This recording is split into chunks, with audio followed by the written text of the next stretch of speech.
Hello and welcome to another stream of Tomb Raider 2013 to celebrate the game's 10th anniversary. Today I've skipped doing a Shadow of the Tomb Raider No Death Challenge stream today. Wasn't in the mood, starting late anyway, plus not in the mood to make an attempt, and would rather jump into this game straight away today. So we'll be playing this and streaming this today by itself, instead of Shadow of the Tomb Raider first and then this game. So we're very early in the story still. This is one of 3 playthroughs that I'll be doing back to back.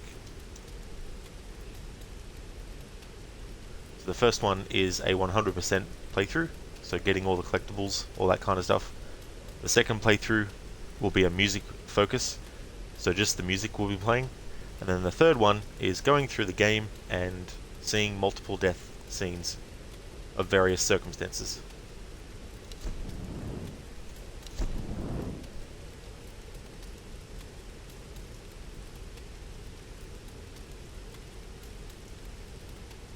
Something I want to do as well for this playthrough is showcase all the different outfits. So for this stream we'll go to the next one, which is Hunter. This outfit camouflages Lara in a heavy coating of mud, action movie style.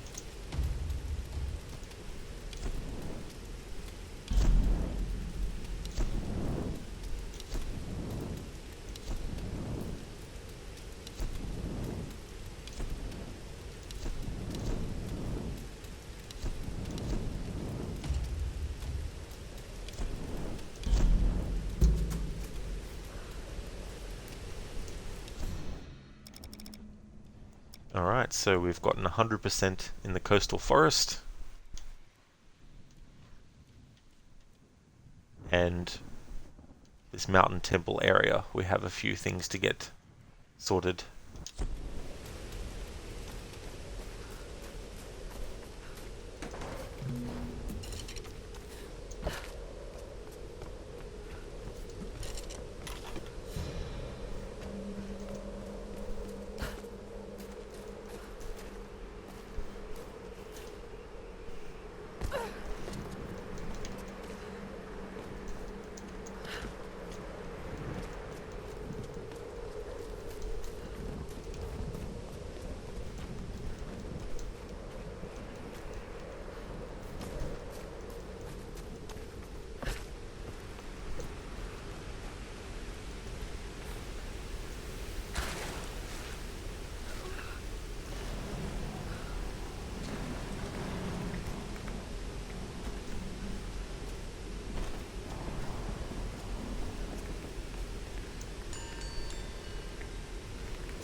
Days have passed since the plane crash. For a second time, we attempted to escape by boat, with disastrous results. I knew it would happen, just like the first time. The calm sea turned hostile with no explanation. The moment we made for open water, the winds picked up, followed by an impossible wave. Like a child's toy, our lifeboat was smashed violently into the rocky shore. Now 2 more lie dead, and another is wounded beyond help. The others are starting to panic, and they're looking to me for a plan. I do have one, but it doesn't include them. They are weak and stupid, a liability in this place. I suggested they make another attempt to leave, but I won't join them. To do so would be suicide. This is clear to me now. Diaries of a Madman. Stranded. This journal belonged to Matthias. He was marooned here years ago. Was this the same man who was with Sam? So, I need to change that. I need to take the Shadow of the Tomb Raider message off there. I'll just sort that out now. Because I set it yesterday to that.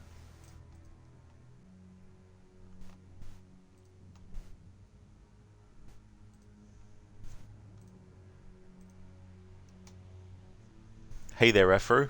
Scrotus is dead and the Magnum Opus is gone. Well, that's good progress. So you finished the game now? So Matthias has been on the island since 1982. And out of the group that he was with, he's the only one that realizes what's going on with the island and the fact that whenever they try to escape, the weather just changes instantly and basically prevents anyone from leaving. So he realizes this, but he doesn't yet know why it's happening and all that kind of stuff. But at this point, he knows that it's suicide to try and actually leave. And because he sees the other people that he's with as not worthy of surviving with him, he's like, yeah, sure, yeah, you go. You go and you try to escape. I'll just stay here. And you know, good luck. Knowing full well that they're going to die, which is what happened as well. So this game takes place in 2013. So that gives you a bit of an idea of how long Matthias has actually been on the island for. From 1982 to 2013. Afro, you got your iconic jacket and sword off back. Good game, but the main story was too short and bare bones. That's definitely a fair criticism of it, because I felt the same way too. I like the story and everything, but if you just focus on the story and do a little bit of upgrading here and there, or things to get XP, then you'll get through it still. Hey there, Harbinger. Welcome on in. Didn't feel like playing that today. Starting the stream late anyway. Didn't feel like playing that. Not in the mood for it.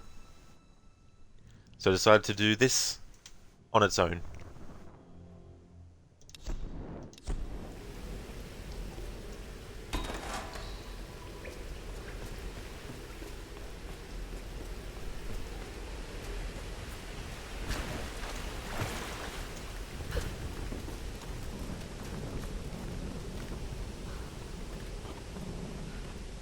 Yeah, not in the mood, and if I tried to force myself to play it, Looks like a smaller group escaped to the lower forest. Maybe we get a hunting party down here. No, Father Matthias went himself. Told us to stay out. What? Why? I don't know. Another girl for the ritual. We'll know more by tonight. There's a bloodbath down there. Vladimir's in charge. What'd you expect? He loves killing. What's Father Matthias have to say? Not a damn thing. The Russians have been with him forever. He trusts them. So that means they can break the rules? They make the rules, brother. Just follow along. Keep your head down. I'm gonna check things out below.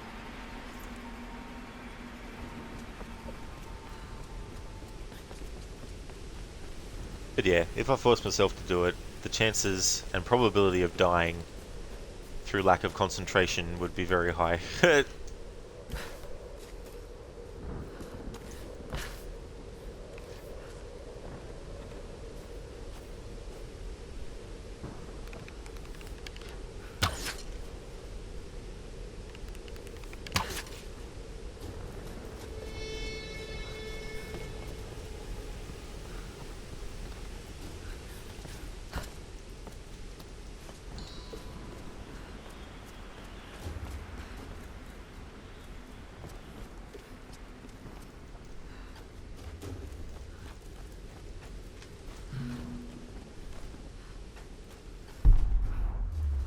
Ah, there he went.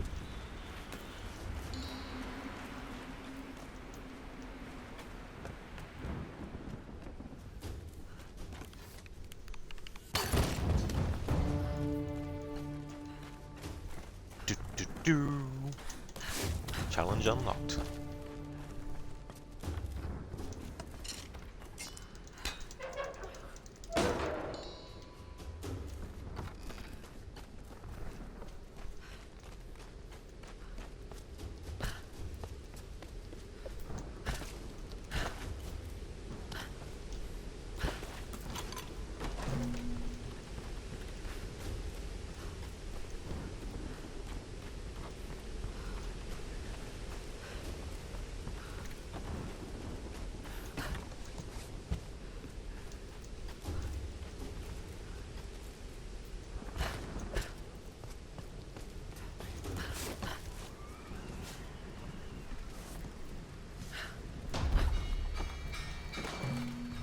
She's in here somewhere. Find her. Capture or kill? Kill her! She's too much trouble. You two, check that side. Got it.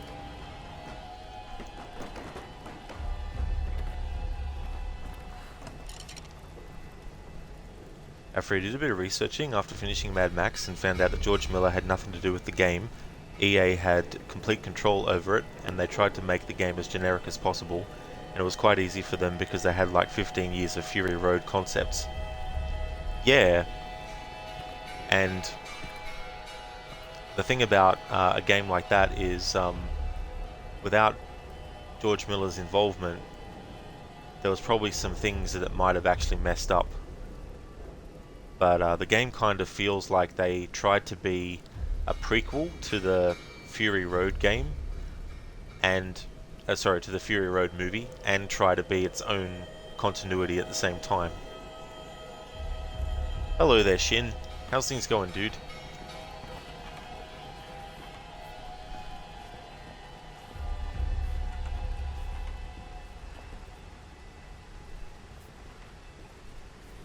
Keep looking. She's gotta be here somewhere.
Hey there, Godfather, welcome on in. Not many people understand what a bump is. It must be experienced to be understood. It is the greatest feeling that I get. I search for this bump because it means that my muscles will grow when I get it. I get the bump when the blood is running into my muscles. They become really tired with blood. Like the skin is going to explode any minute. It's like someone putting air in my muscles. It blows up. It feels fantastic. Thanks for redeeming that Arnie impression. Afro Hell Max had an American voice during the early trailers and demo. I never actually saw those. That's ridiculous. Shin, you're taking a break from streaming so you can pick up a couple of cheap tablets to use for Streamlabs OBS and Stream Deck. That's understandable, Shin. Taking a bit of a break till you get those sorted. Hey there, Matthew. How's things? Afro, also other criticisms levelled upon the game are that the map, the entire game world, doesn't resemble the Australian outback at all. Yeah, that's the other thing too, as well. I mean, it's basically a nondescript location, essentially, as in, there's, like, I don't think it's even based on any part of Australia at all. Godfather, like the man said it himself. Thanks, dude.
Fro. Also, apparently Fury Road was supposed to be the final movie in the series, Mel Gibson playing a 50-year-old Max back in 2003.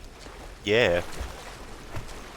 It would have been interesting to see what that game would, that movie would have turned out like if Mel Gibson had been in it and it had actually got made around that time as well.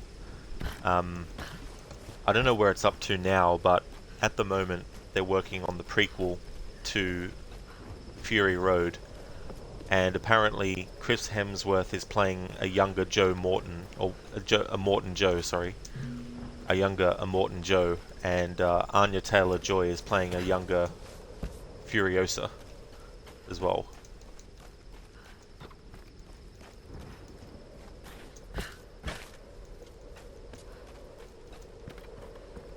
They've been filming it, but I don't know if filming's finished.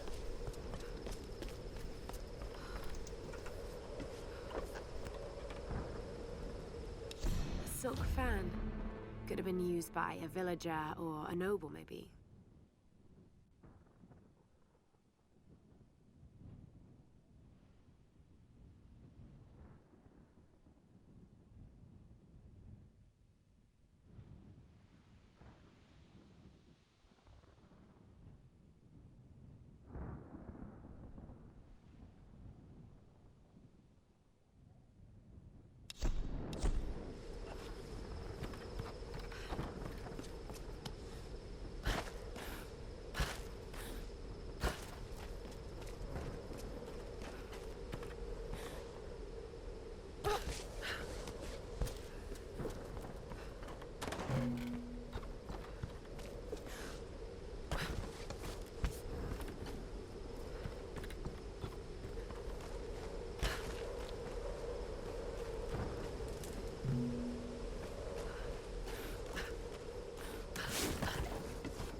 It's a gunbai, used by samurai to relay orders to their soldiers in battle.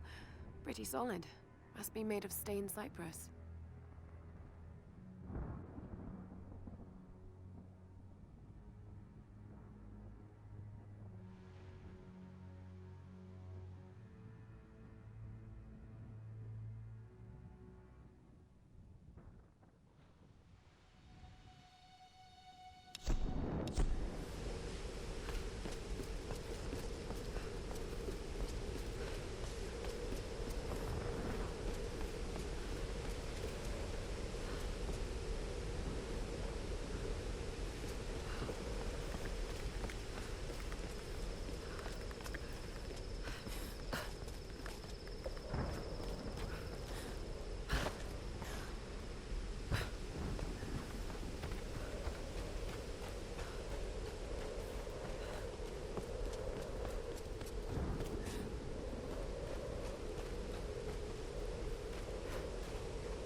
Afro, are there any differences between Mel Gibson Fury Road and the one we got as the main actor, and the ending in the Mel Gibson version? Max and Furiosa fall in love and Max gets up on the elevator with the rest of them. Ah, okay. Yeah, I didn't actually know that. The differences between the version that might have happened if they had gone through with it, with Mel Gibson, versus the one that we went with, that they went with, I mean.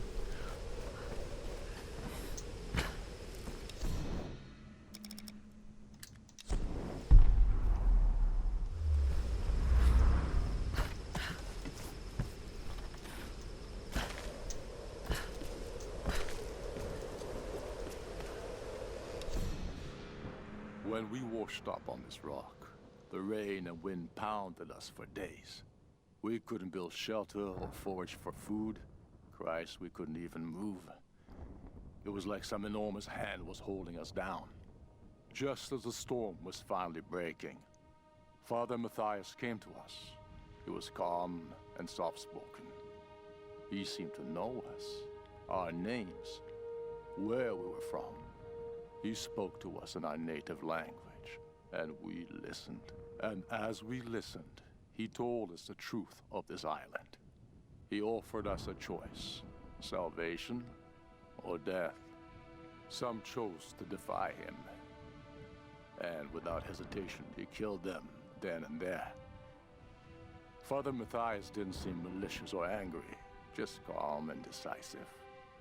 As I stood there in the sand, wet with the blood of my comrades, I knew I could never refuse him.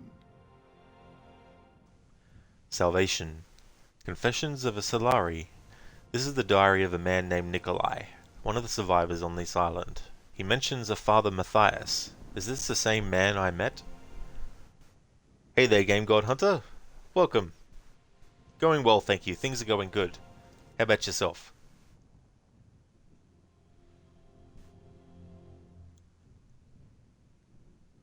It's not 100% related to the game, but since the movie from 2018 adapts this game's story, then it's actually relevant to talk about it. So, in the game, Matthias is not an employee of Trinity. He's just a guy, and he says to Sam and Lara when they first meet him that he's a teacher by trade. And given that this Nikolai talks about how he knew their language, I'm assuming that he was probably a teacher that was fluent in more than just English.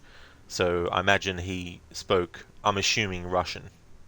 And so I was able to speak to Nikolai and, all the others. In the movie version, though, he's actually sent to the island by Trinity, and there's nothing that's preventing him from leaving the island. There's no disruptions with the weather. Himiko in the movie doesn't have any supernatural powers whatsoever. There's nothing supernatural about anything that happens in the movie version. And so Matthias is on the island simply because he works for Trinity and they've sent him there, and his mission is to find out the thing on Yamatai. So that's a big difference in the movie version versus the game. Game God, take out your frustrations on your opponent in Mortal Kombat 11 Ultimate, doing fatalities on their ass. That sounds like a fun time, Game God. I hope you're enjoying it. I still need to play Mortal Kombat 11. I want to actually do a marathon of all the games. Not every single game, but at least all the main entries. Plus, I want to play Shaolin Monks as well as Mortal Kombat Mythology Sub-Zero. Haven't played through all of Shaolin Monks, but I've played through all of Mortal Kombat Mythology Sub-Zero, and that game is so fucking hard and so annoying, but also funny at the same time. Especially when you see Sub-Zero fall to his death and he's like, "Aah!" as he falls down. Hey there, Anasune. Welcome on in. I hope it's going good. Game God, please do, Rod. Yeah, because I've streamed on the channel Mortal Kombat Mythology Sub-Zero and Mortal Kombat 10. I did a playthrough of Mortal Kombat 10, playing through as all the characters to get their individual endings and also the story mode and all that kind of stuff. With Mary, you asked if you play all the main Mortal Kombat games. Kidding about getting married, but I love my heart. Yeah. Yeah, the only one I won't bother with is Special Forces. In terms of side stuff. Hello there, Lizzie. Good evening to you as well. And also, happy birthday to you. I hope you had a great birthday. Hope it went really well. Hope you had a great time. Shin, because Metro series is getting a new game, you're looking at playing all 3 current games and get the good ending in all of them. Never actually played any of those ones. I saw Lucinda play through one of them. I don't know which one it was though. But it seemed to have a lot of frustrating moments in it. And maybe I'd get used to it. But the idea of having to keep the pressure on your weapon a certain level constantly throughout the game, I would probably forget to do it and then end up in, a tough spot. And so now things were okay. You kicked a toe which was already sore, so that's wonderful. Oh, I absolutely hate when that happens. And even if it's been a few days since you hit something, if something's going to get hit again, it's that same spot. So I hope that the pain goes away very soon for you, Anasuna. That really sucks to have that happen to the same part. It went great, Lizzie. That's excellent. I'm glad to hear that. That's awesome that you had a great time.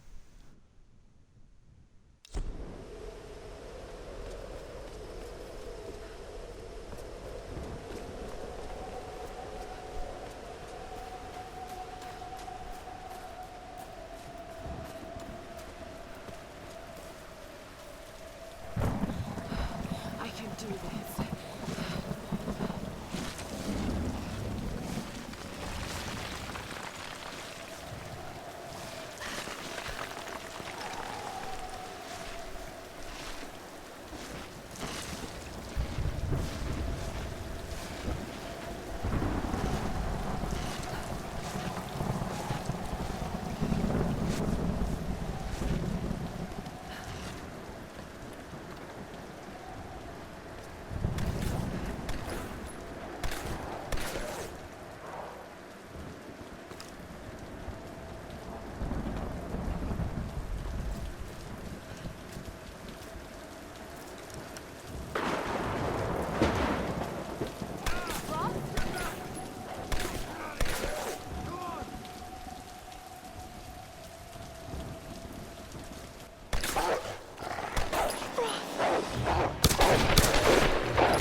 God's got nothing to do with it.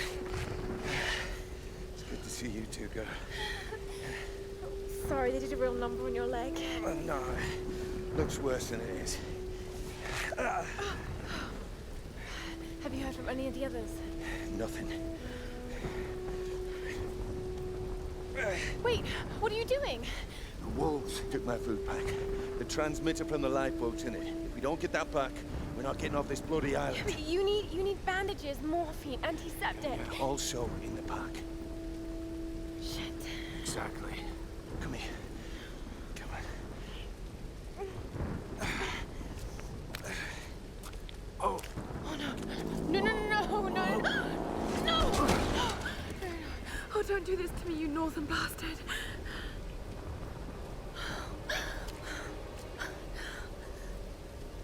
Okay.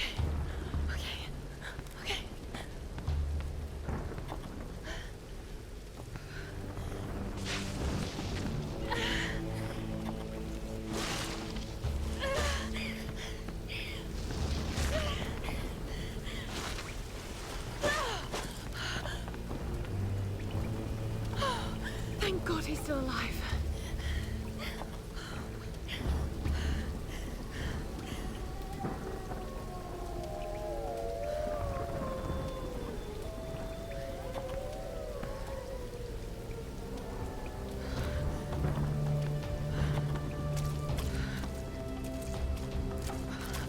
Wolf tracks.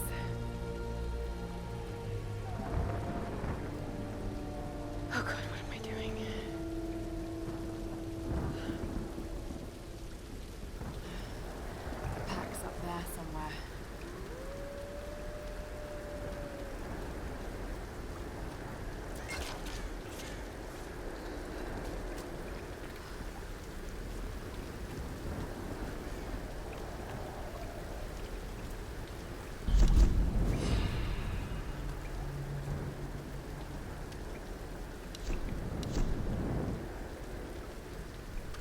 Shin, you actually have done the climb that Lara's doing in real life, oh yeah, that'd be quite tricky as well. And the higher you go up, the more chances of slipping and falling all the way back down again.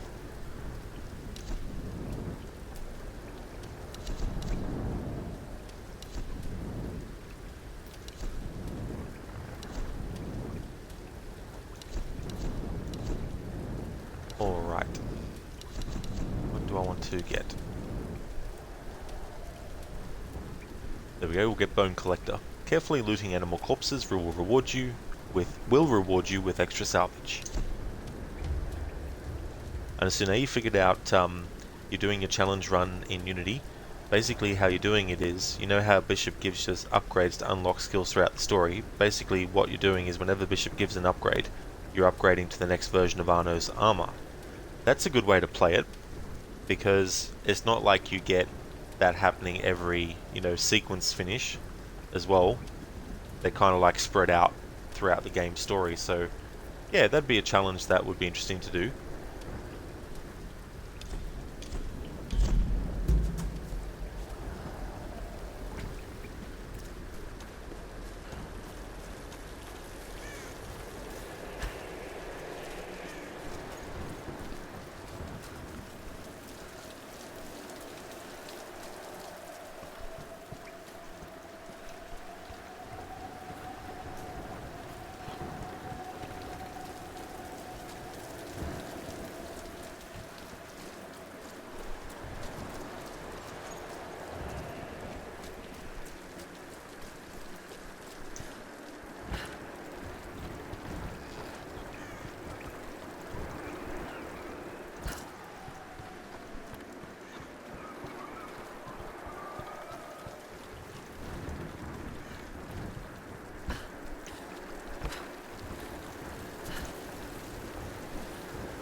These ruins. Kamakura period. Was all this part of Yamatai?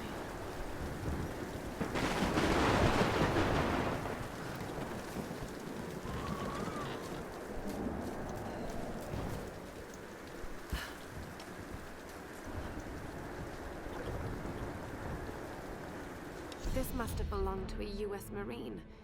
Were they on the island in force or just an advance party?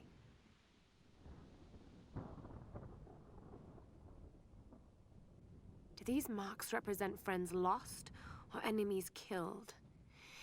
Either way, he needed a drink.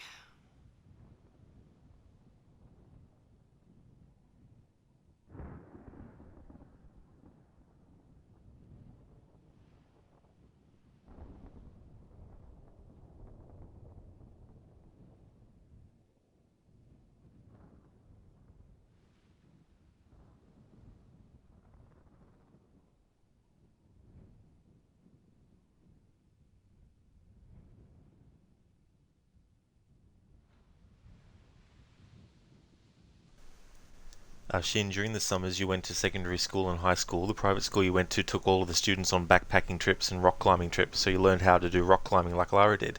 That's really cool that you did something like that. That's awesome. That would have been fun as well, doing something like that. Anasuna, you get 2 upgrades and there's 3 versions of Arno's armor, so it lines up nicely. Oh, that's excellent, Anasuna. That's cool. Yeah, so that'll be a good way to play it.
Oh really, Shin? It closed down, did it? Do you know why? Like, what the reason was?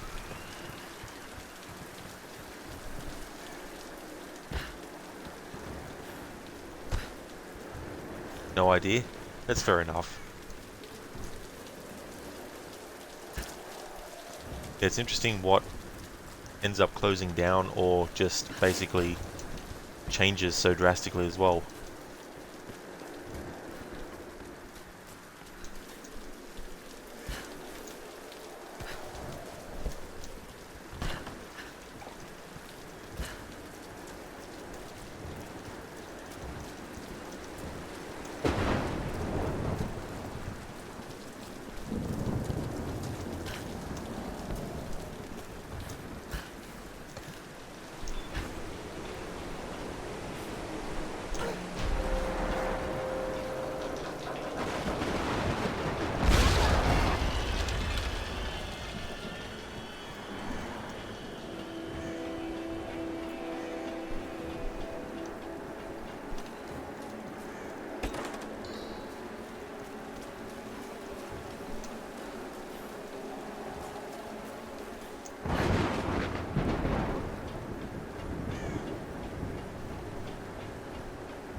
Pack is in there.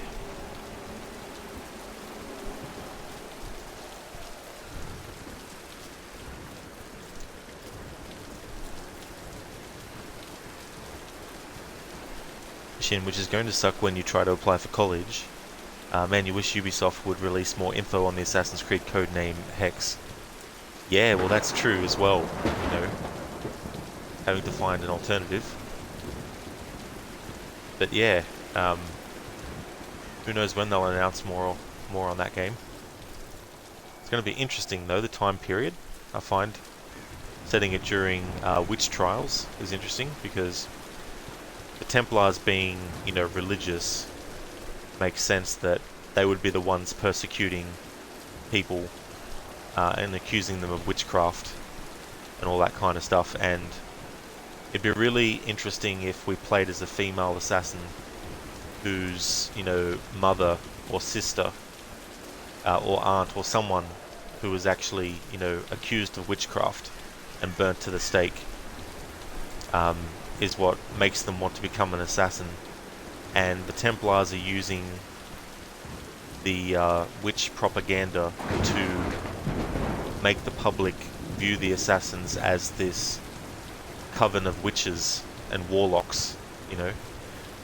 I can definitely see the Templars using that superstition against the assassins to try and make them an enemy of the people.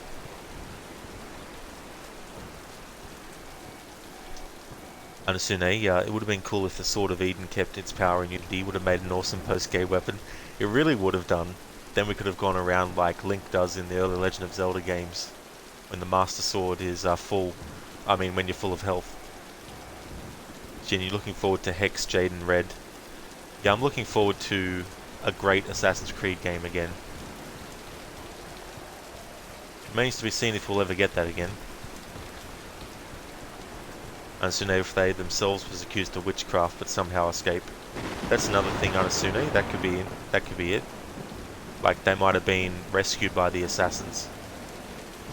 But if that's the route that they're going, like I think it would be really good to have a female character be the main character in that game. Because obviously the majority of people who were accused of being witches were women.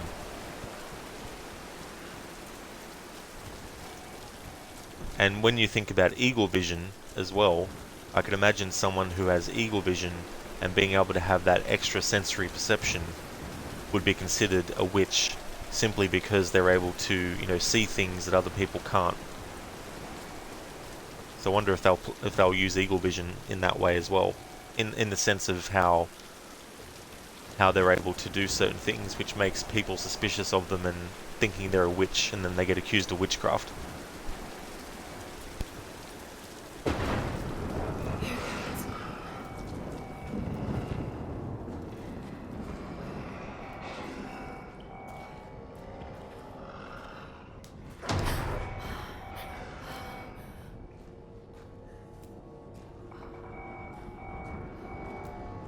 I just want the pack. That's all.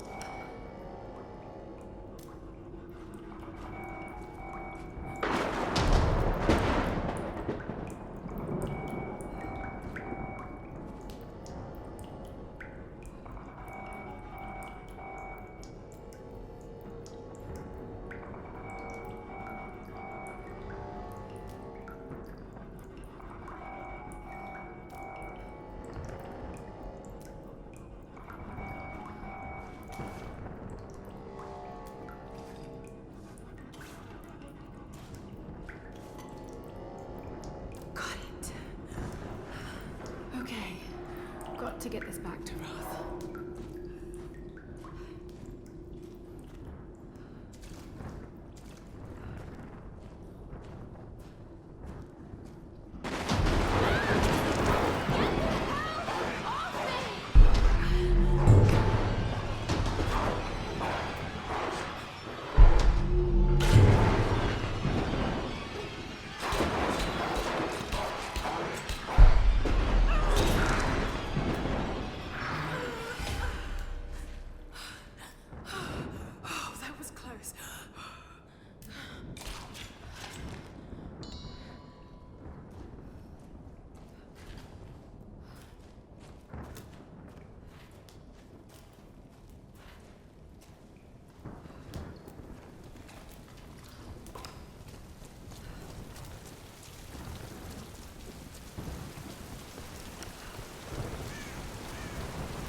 I was hoping Lara would grab, because earlier I used that to climb up.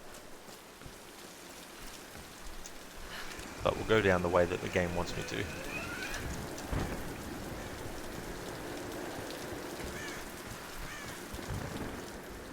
Oh, come on.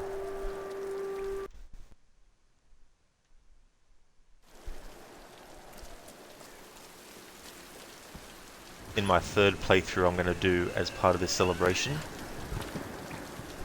I'll actually be dying on purpose in multiple ways throughout the game. Showcase the different deaths that can happen.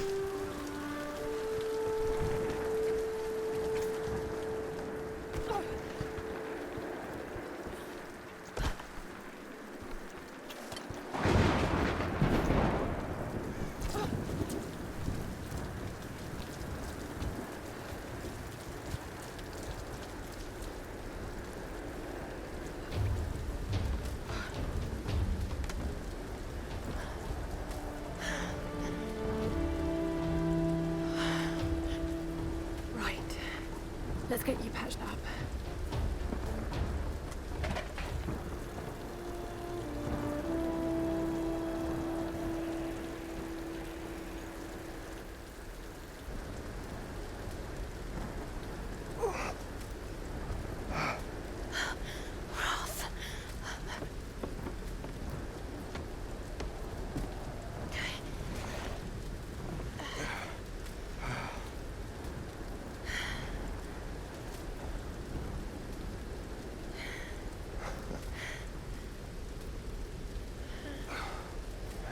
It's not bad.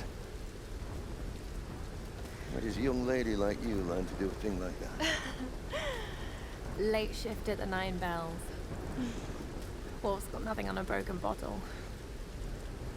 Hey, you got it. Nice work. So I assume the plan is to take that up to the radio tower. Well, it should give us the best shot of broadcasting a strong signal in every direction.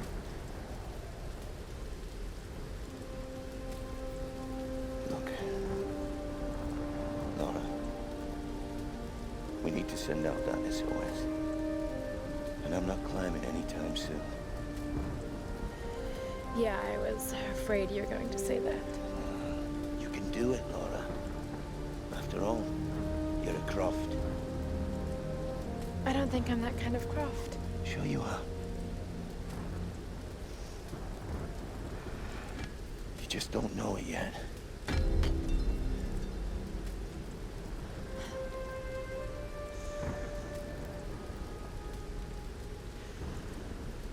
Well, let's hope I'm a fast learner then. Just be careful, Lara.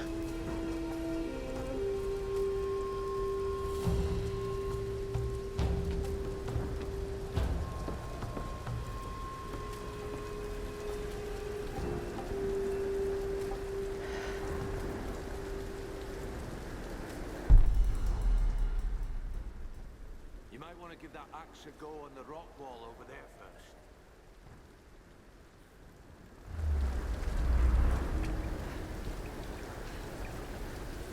What the hell is happening on this island, Roth?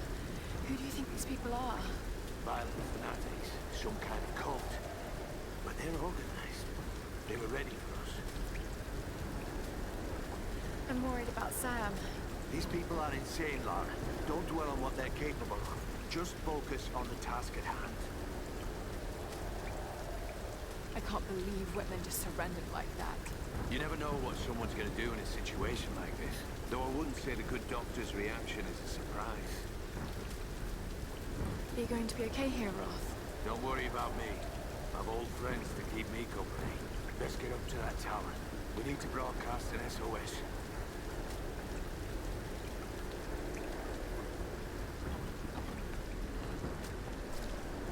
Anasune, in Unity you found out that the sword that Arno uses in cutscenes doesn't seem to be a weapon available to the player, but if it was equipable, you would have preferred to use that sword, to keep it consistent between cutscene and gameplay. Yeah, doing something like that, I've never done a playthrough of any game, actually, like that, to make sure that the only weapons I'm using are what are in the cutscenes when the character uses them, you know.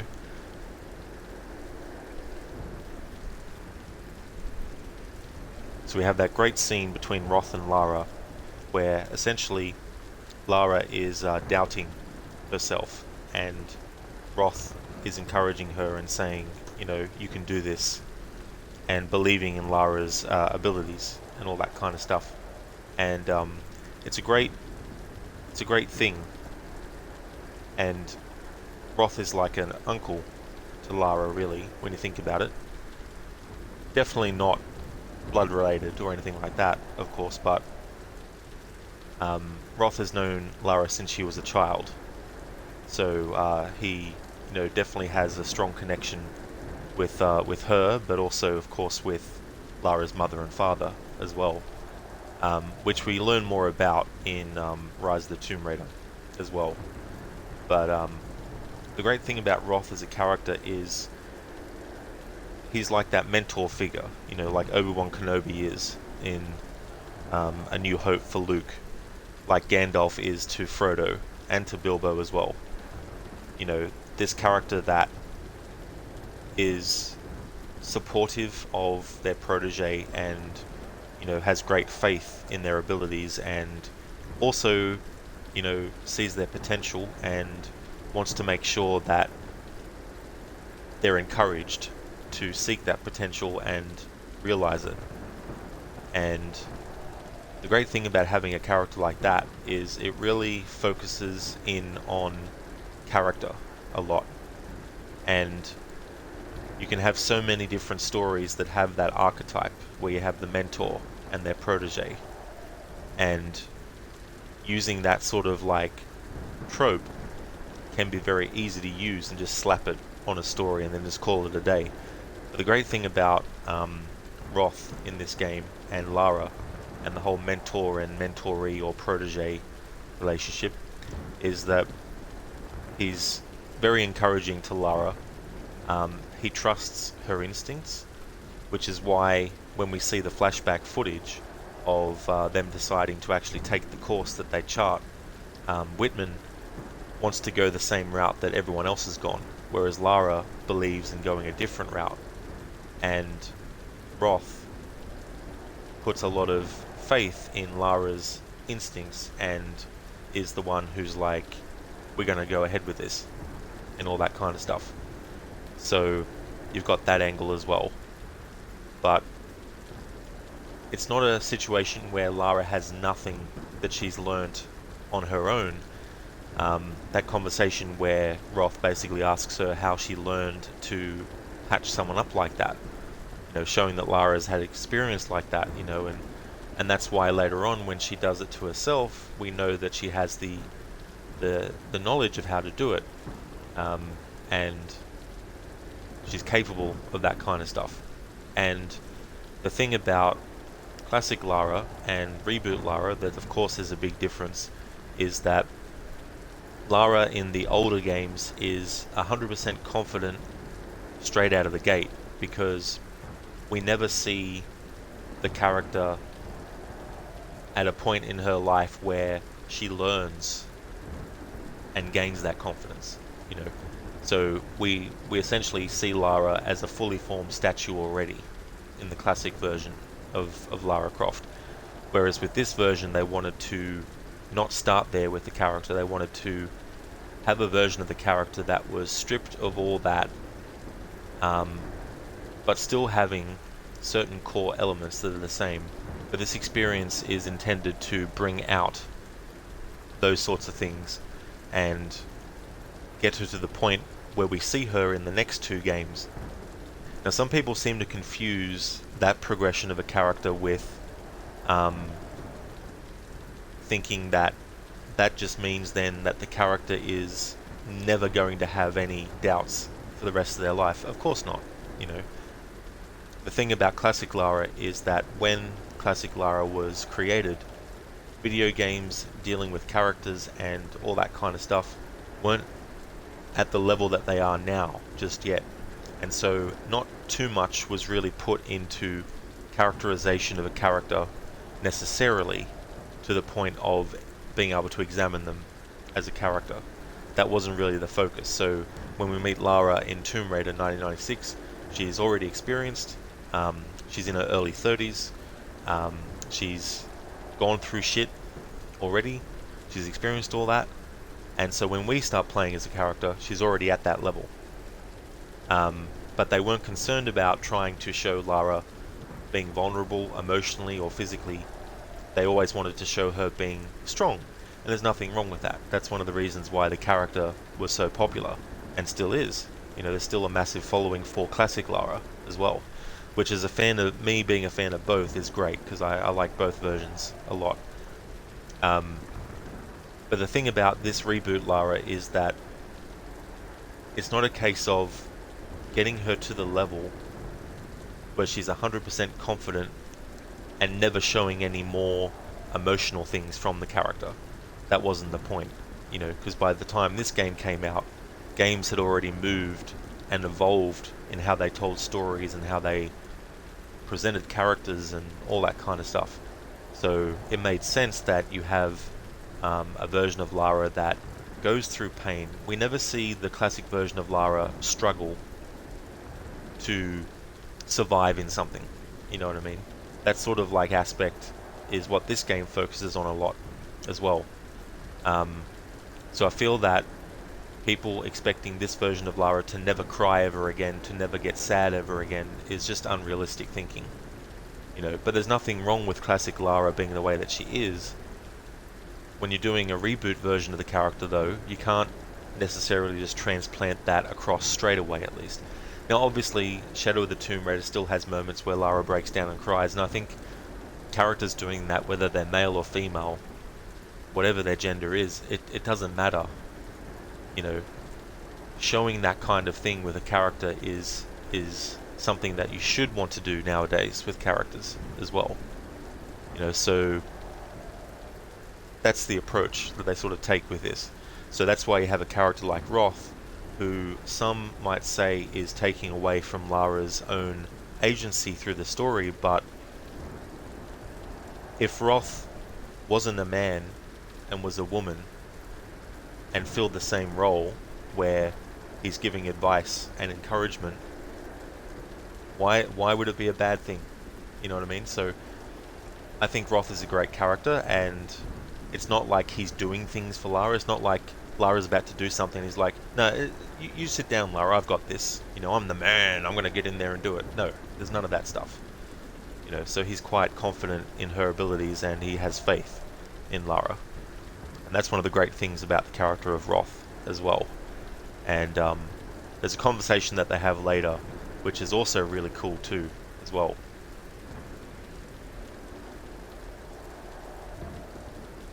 Hey there, Fistmane. One of the best Tomb Raider series game. Yeah, I really like this game a lot.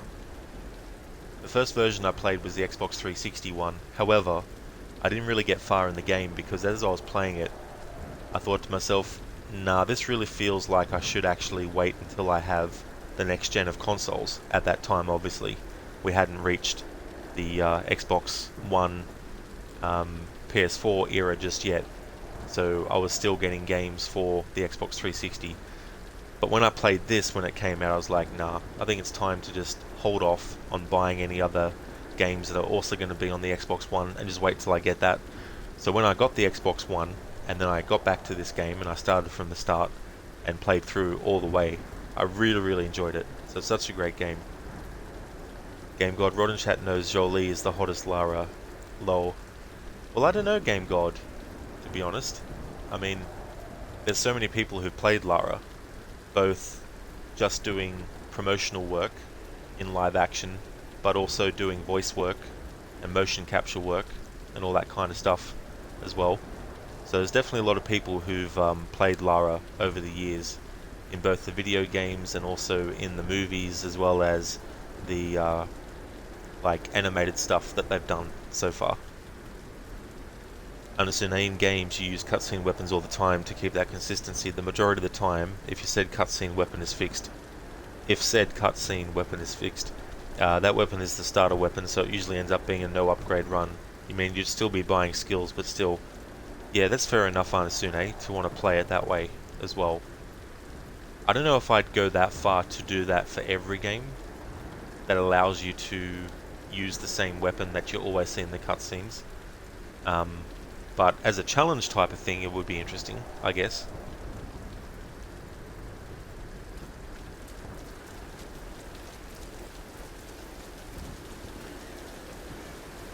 I can climb this.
those treks, all those climbs. It's as if he'd been preparing me for something like this all along. It's clear that there are people living here, and they're organized. They're killing and recruiting. But why? It's like some kind of cult. But a cult of what? What do they want? What are they looking for? I understand that, which is partly why you're doing the challenge that you're doing in Unity, trying to keep it consistent with what Arno would have actually used. Yeah. Yeah, the interesting thing about Arno's character as well is that he kind of gets just labelled an Ezio clone, which is not true, because Arno and Ezio have completely different upbringings, and even though there's the money factor, because obviously Ezio grew up in a wealthy family, just like Arno grew up after his father died with De La Serre, and obviously De La Serre isn't poor or anything like that. There's similarities, most certainly, but there's definitely a lot about each character that's very different as well. They both have the similarity, of course, of having a tragedy in their life, and all that kind of stuff. But you have, two different characters who are in completely different circumstances as well as an assassin,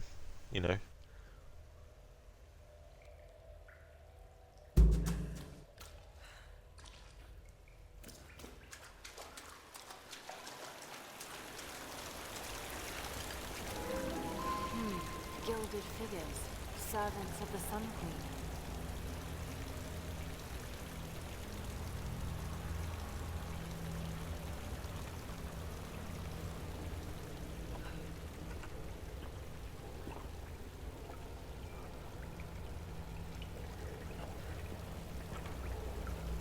Sacrifice, murder. There's no record of these kinds of rituals in ancient Yamatai. Unless it was erased from the texts.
May have been built in honor of her priestesses. Incredible.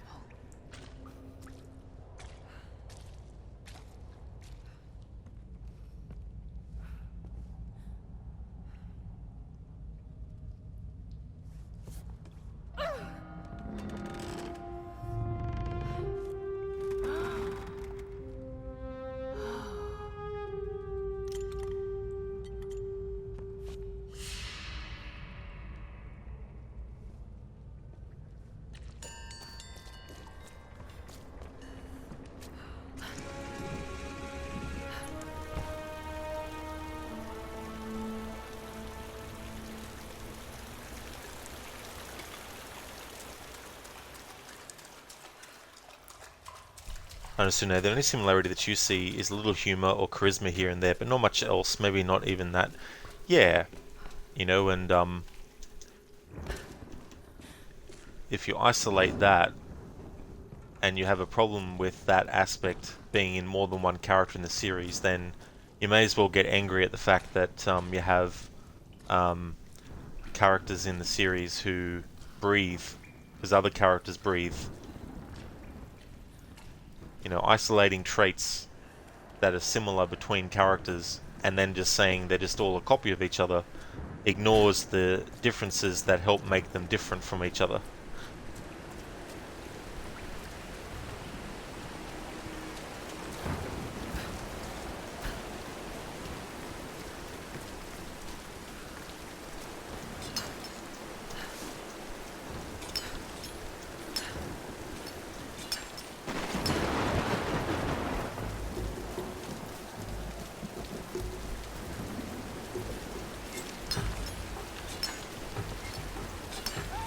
You find anything?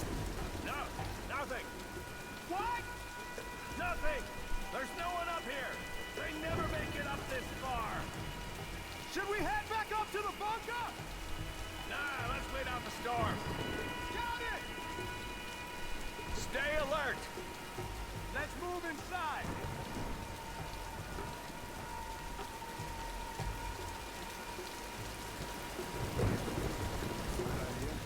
We got some time. Might as well relax. They'll probably put us on record later. What do you think they use it for? What, radio tower? Yeah. Still works, right? Probably. We got people up there guarding it day and night. Not on the fast anyway. Yeah. You think he has a line from outside? Why do you think most flyers are?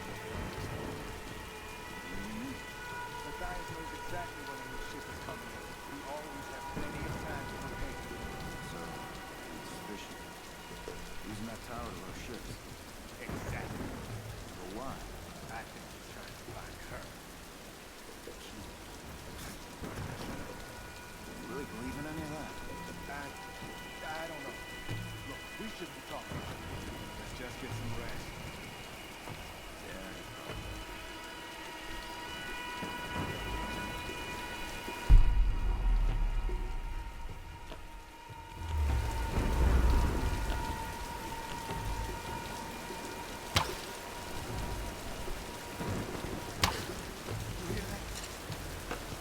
Maybe over here.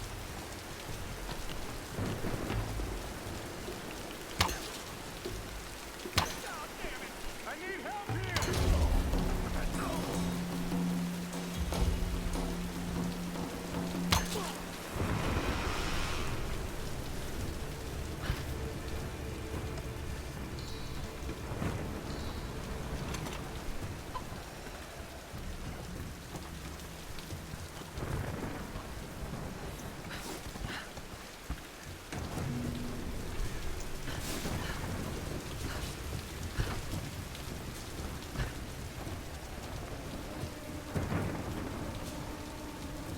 A kind of mortar and pestle, probably used for preparing medicinal herbs.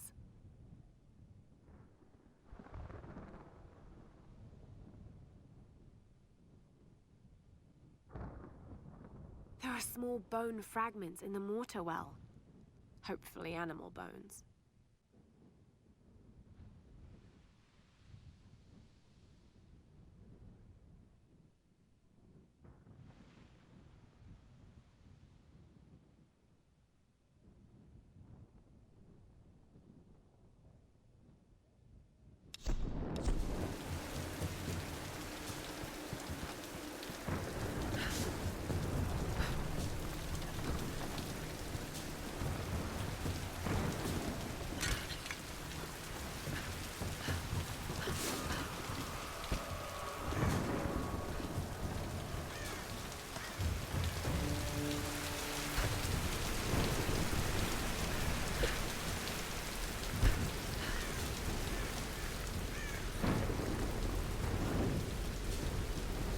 Arasune, unless two characters have the exact same personality, with the exact same upbringing and all that, then you'd understand if people called them a clone. Exactly. You know, they didn't have anything that made them individuals applied to the character. And it's also just, it's also things like style of story or style of game or, you know, whatnot. If you isolated every single aspect of a genre and examined it and then took all examples of that genre and then stripped every single product or franchise or whatnot of that genre to the point where you take out anything that's not the same in those core ways. If you did all that, then saying that everything else is just a copy is ridiculous, because, for example, first-person shooters, if you were to say that every single first-person shooter is just a copy of the other first-person shooter because of the fact that it's a first-person shooter, then by that logic, the first-person shooter should be superior by default than any other first-person shooter that has come out since the first one. But to take that view would be ridiculous, and that's why when you look at first-person shooters, the things that make them different work together with the things that make them the same.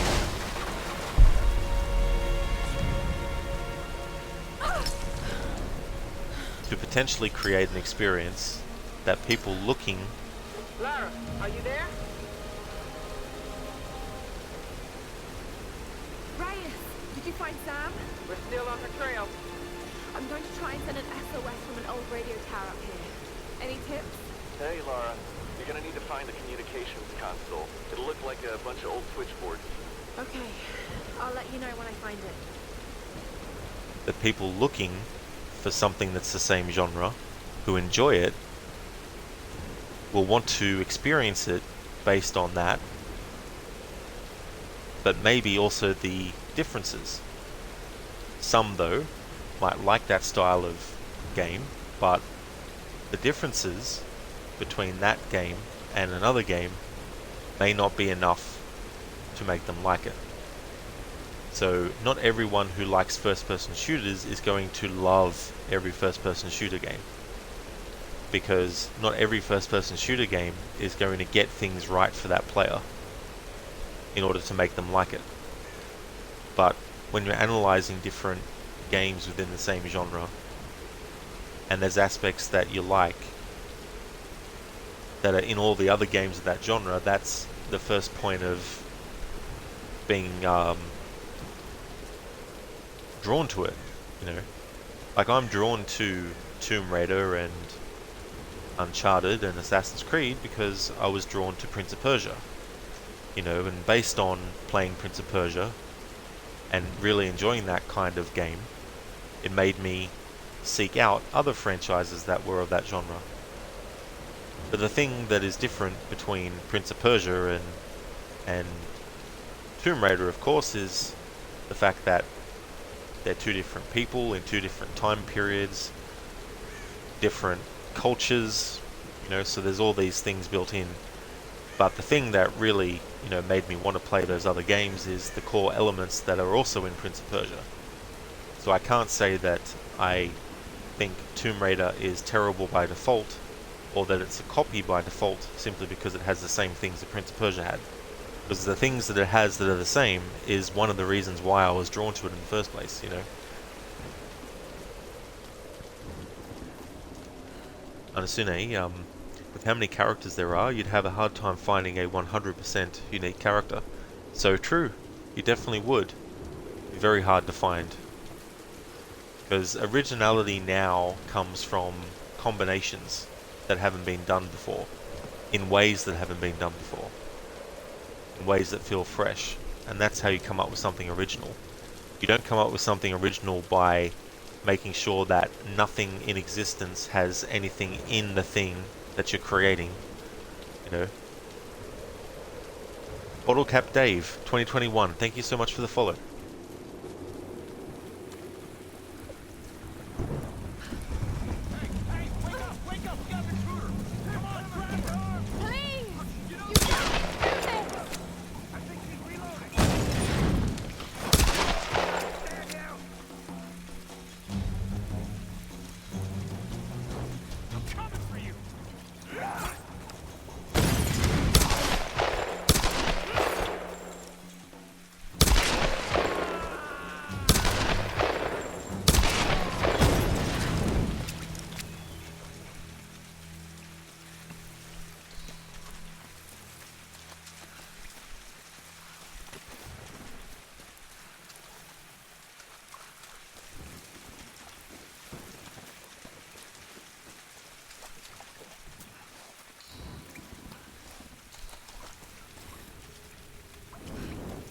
Hello there, Senny.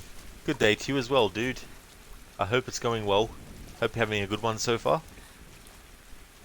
Not too badly, actually.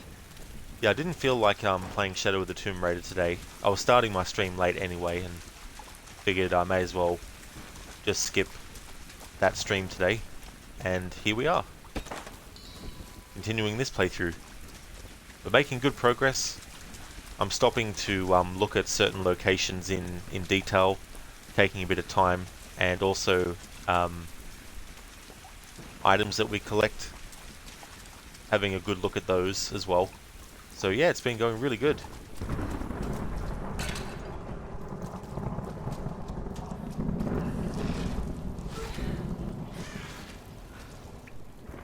have a bad feeling about this.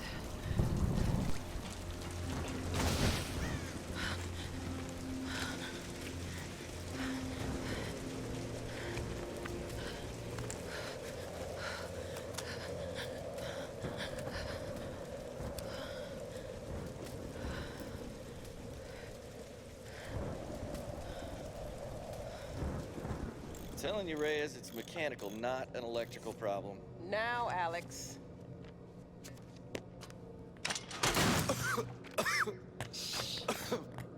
This looks like it might be an electrical problem. You think? Oh, hello. Hey, who's this little fox, huh? Ah, she's cute, huh? Yeah, it's Alicia. Alicia. It's I my like daughter. that. Oh, 14 years old. And smarter than you'll ever be. she must get that from her father. Don't give him the attention. And, yeah. I'll take a look at this. Probably electrical. From her father. Nice one. So I was on the lock, right? Doing a spot of midnight fishing. Hey, Grim. Time to button down the hatches. I'd be right with you. So I was on the lock, right? And this thing comes looming at me. Looming out of the water it was. So I give it a old Glasgow kiss, you know. Gets you out of trouble 9 times out of 10, that does. Took me a week to sleep that night off. And I've not touched a drop since. See you at dinner, Sam.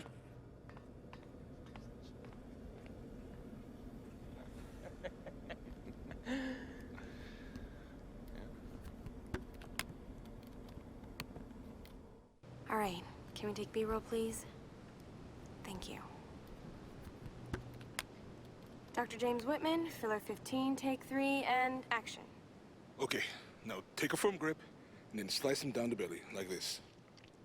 Yeah, you got it. Good Lord, cut! Cut! Cut! Cut! Is he coming back? I'll go get him. World-renowned archaeologist. I discover The world-renowned archaeologist, fish. Mr. I don't Dr. James cut Whitman. rare breeds of fish. It's just a fish. It's I know fine. it's just You're a gonna be fish. fine.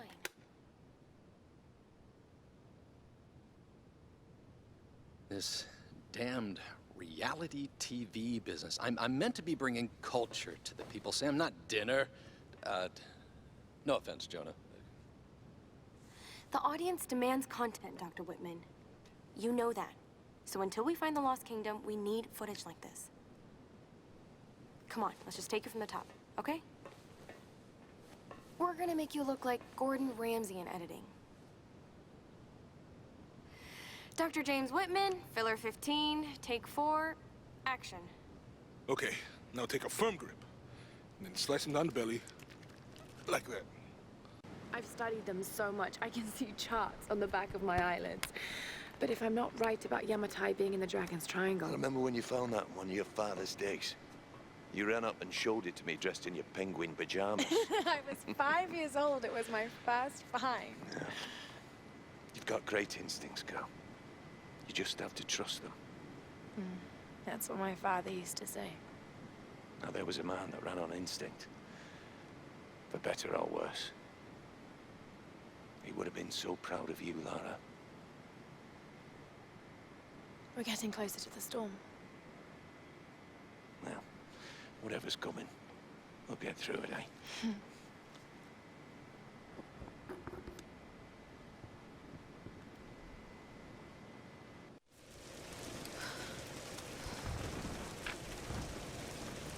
Okay, Lara. Pull yourself together. They're counting on you. Crooked, that's definitely fair. That way it's ensured enjoyment. Exactly. Because I'm just like, Plus my concentration and the kind of concentration I need to play that game and, try not to die is, at a certain level where it's like, I really need to be starting a stream earlier to do it, and also I need to be able to focus, and starting the stream late today, I was like, do I really want to stream Shadow of the Tomb Raider and potentially die just because I'm not 100% in the mood for it? I'd rather give attempts to get through that game from start to finish without dying that are actually like proper attempts, you know what I mean? So I was just like, no, I'll just do the Tomb Raider 2013 stream today.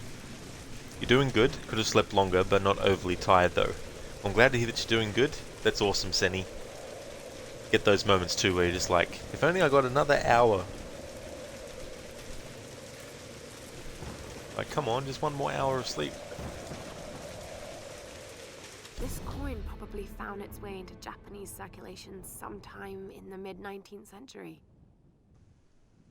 Crooked, that's a good way to do it for sure. If you don't feel 100% like doing it, chances are you're going to die easier for sure. Exactly, dude. So I'd rather not do that.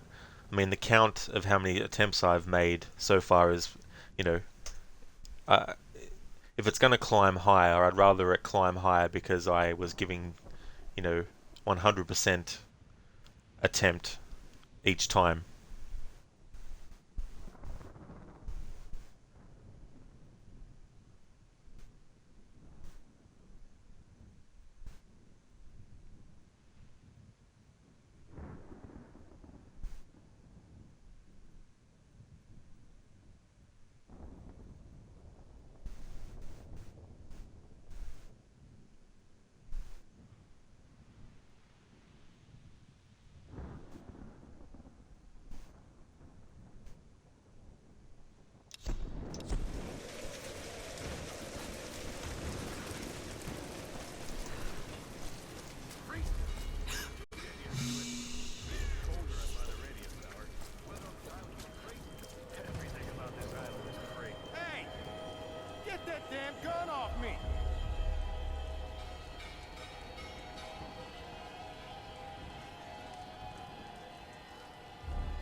Edo period coin minted in the late 17th century. It could have come from any number of old wrecks on this island.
This bunker. World War II era. Probably Japanese.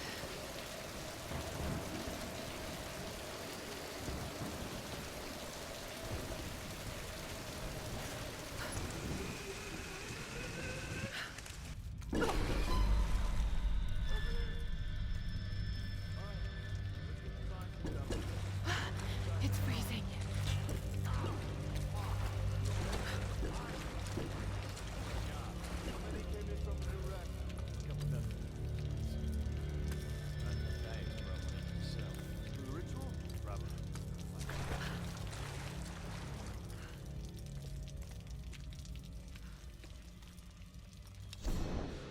For better or worse, I now follow Father Matthias. If I'm gonna be stuck on his island, at least I have the best possible job. He calls me his first Solari. Matthias might be insane, but he's smart and dangerous. He knows things about this island. I believe is our only chance of ever getting out of here. Matthias keeps us happy. We control the guns and the food. Anything the storm brings to this island is ours, and we decide the fate of any new survivors. Any who defy us are killed. We are masters of this fucked up prison. Confessions of a Solari. The best job. This group Matthias has formed, the Solari. They sound like prisoners, dangerous and power hungry. I'll say. Definitely not the kind that's going to be like, "Hey, welcome to our island. I hope you enjoy your stay. There's plenty of room for you. We've got plenty of food. We're all going to treat you, satisfactorily. And there's only going to be one person on this island who's going to try to kill you, but the rest of us are fine. So after that person tries to kill you, once you actually kill them for your first kill, Lara, you'll be fine for the rest of the game. You won't have to worry about anything." Yeah, right.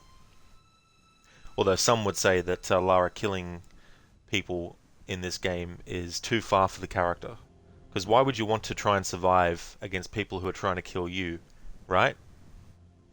Just stand there and get killed. It's like, oh, I'm sorry, I'm not allowed to fight back, because there might be people who would look down on me fighting back and trying to survive against people trying to kill me, you know, that kind of thing.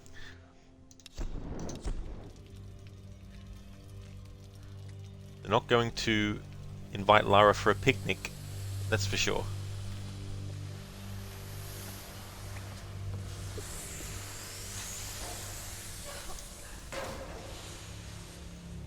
No one leaves. Later on we'll hear the voice of Himiko say that in Japanese.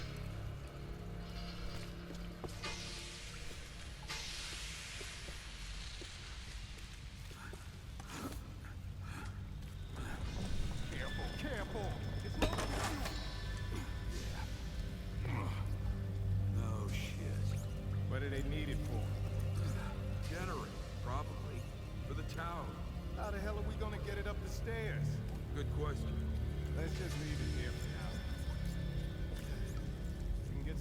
officers up front to help us out. Fine with me. Let's go.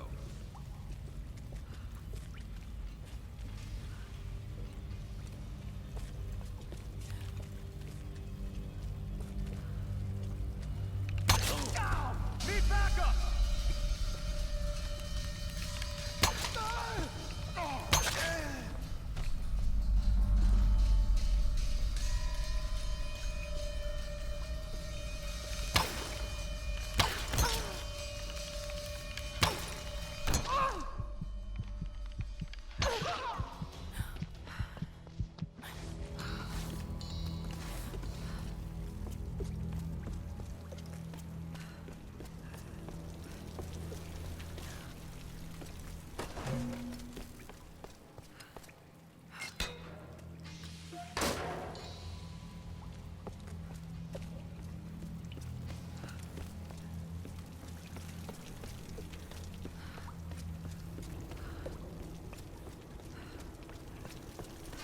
And so now you wonder if Twitch counts it as a lurk when your phone goes to sleep. I'm not too sure actually, to be honest.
There's nowhere to run, outsider! What the hell?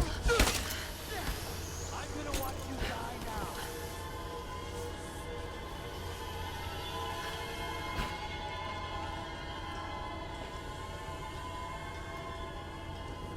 Hey! What are you...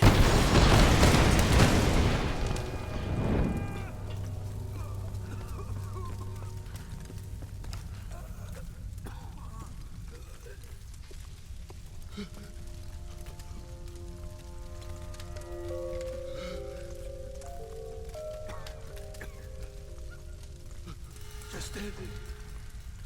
Please.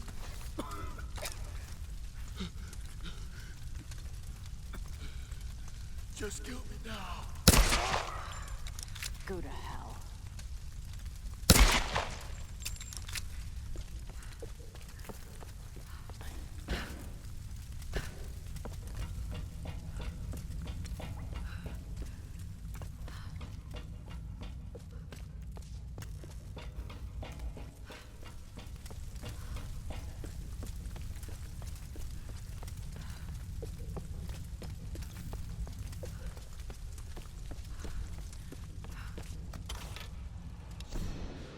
Expedition Field Report.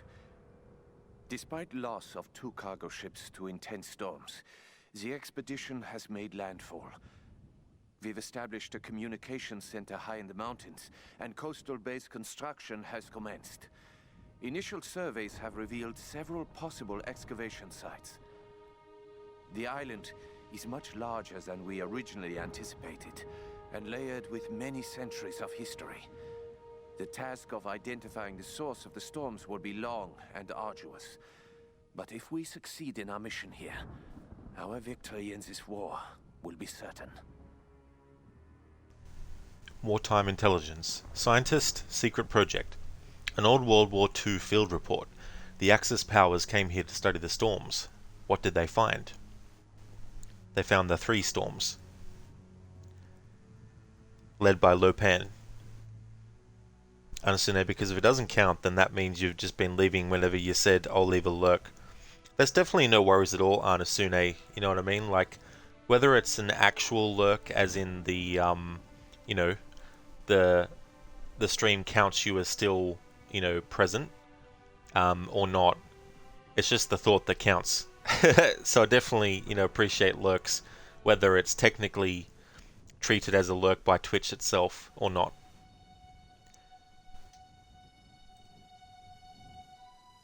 Thank you for the follow, Fontana.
Father Matthias will set us free.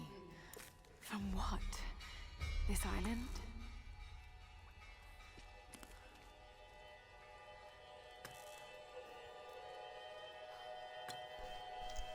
The storm is watching.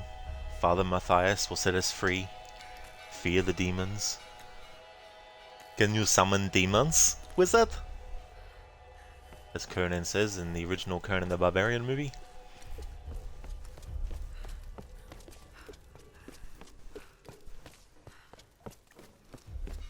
Demons is also a really cool Italian horror movie.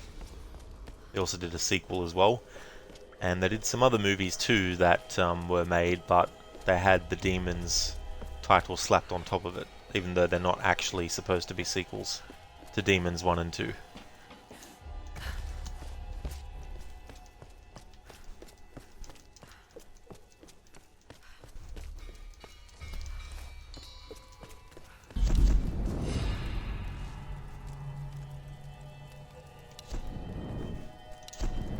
Alright, 3 skill points. I've unlocked a new category now. Pain tolerance. Withstand more punishment in combat and live to fight another day.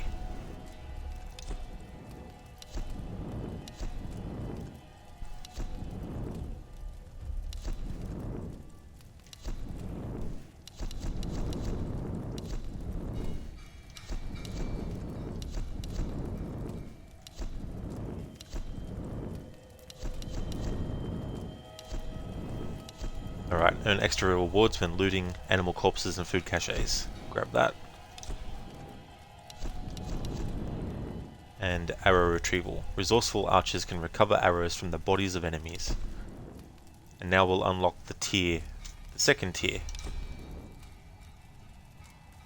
The hardened skill tier unlocked.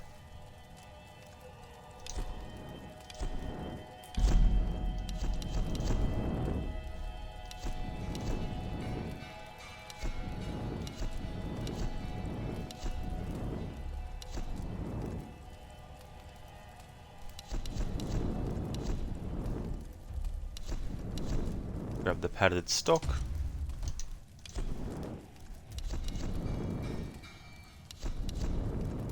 Increase the damage of the pistol.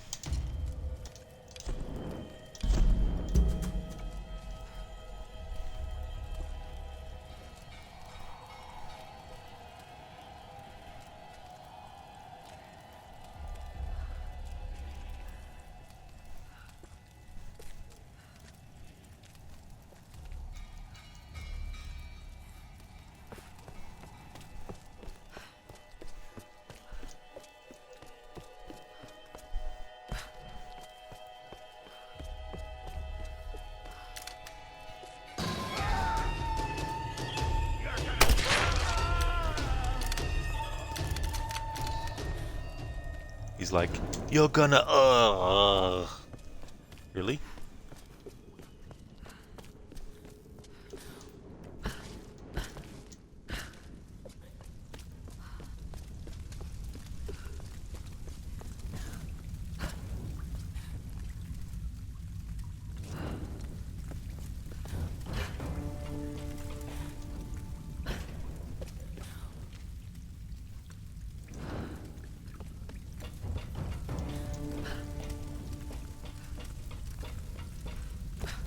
As part of celebrating this game's 10th anniversary, there's going to be 3 back-to-back playthroughs. This is still the first playthrough of those 3. Getting 100%, and also taking time to examine some environments in detail, and also objects that we collect in detail as well. Then the second will be a music-only playthrough, so I'll have the sound effects and dialogue all turned off, and just have the music. And then the third and final one will be a little bit of a meme kind of one, where we see as many possible deaths of Lara that can happen in the game. Whether it's simply just falling off an edge in a location, or whether it's messing up a QTE on purpose to see what happens in those sorts of like contexts.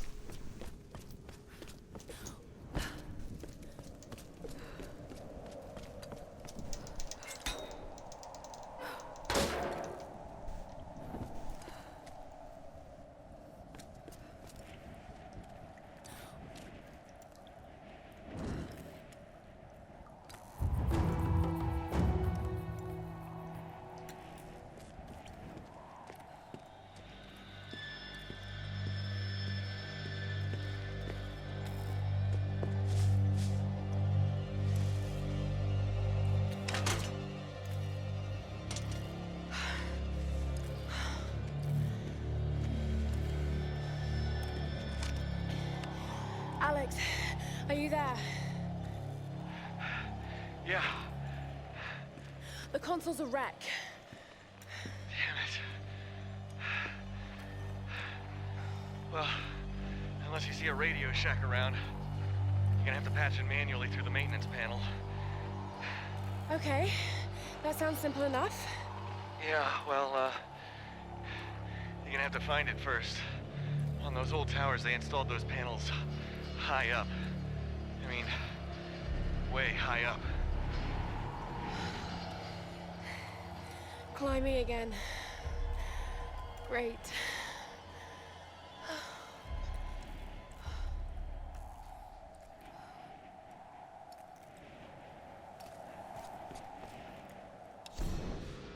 I am alone now. The rest of them are dead. This is for the best. I watched from the cliffs as their makeshift boat was tossed and turned by the storms. The clouds looked like a hand upon the water, desperately clawing at their doomed boat. None survived the wrath of the storm. I observed it carefully. The storm was localized and sudden, and just as suddenly, it was gone. And this is the most interesting detail. It didn't seem random.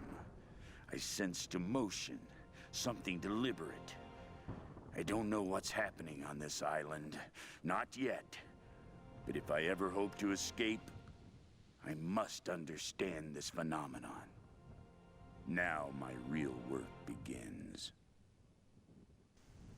So Matthias, by the time Lara arrives on this island, has been there for about 30 years on the island. And in the previous entry from him, he talks about how the others that were with him are weak, and they asked him if he has a plan, and he did. And that plan was to let them go and try again to try and escape.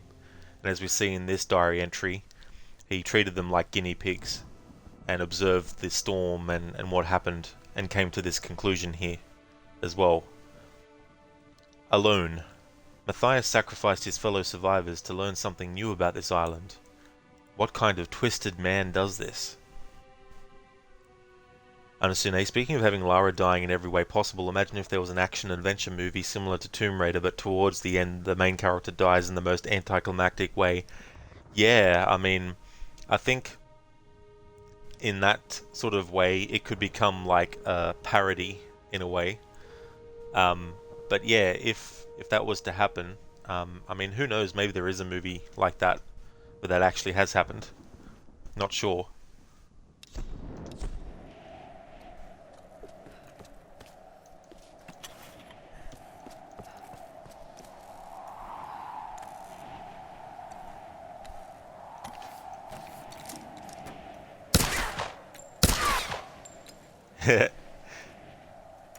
So they didn't program the leaves to scatter if you shoot at them. Just looks like they've treated the leaves as something that, when you shoot it, just has bullet holes like anything normally would that you shoot at.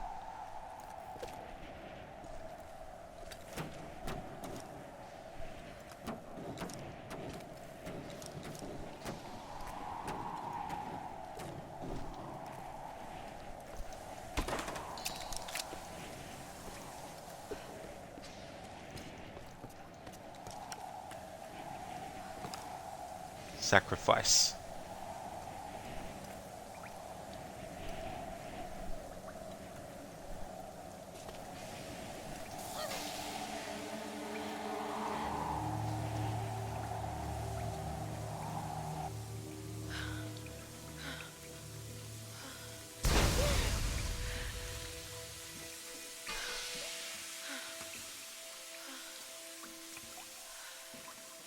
That tower better work after all this.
kind of soldier's identity tags.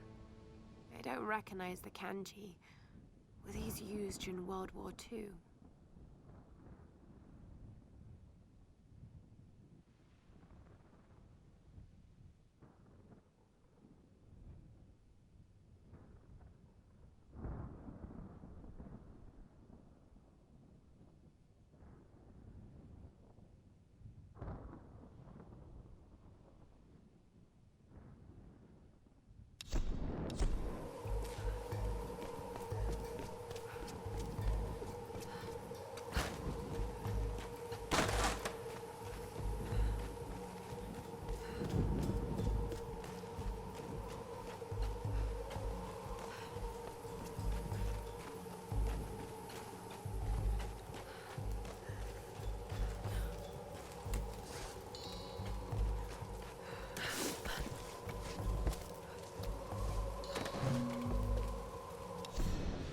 Over the years, there have been other survivors, but I've avoided them.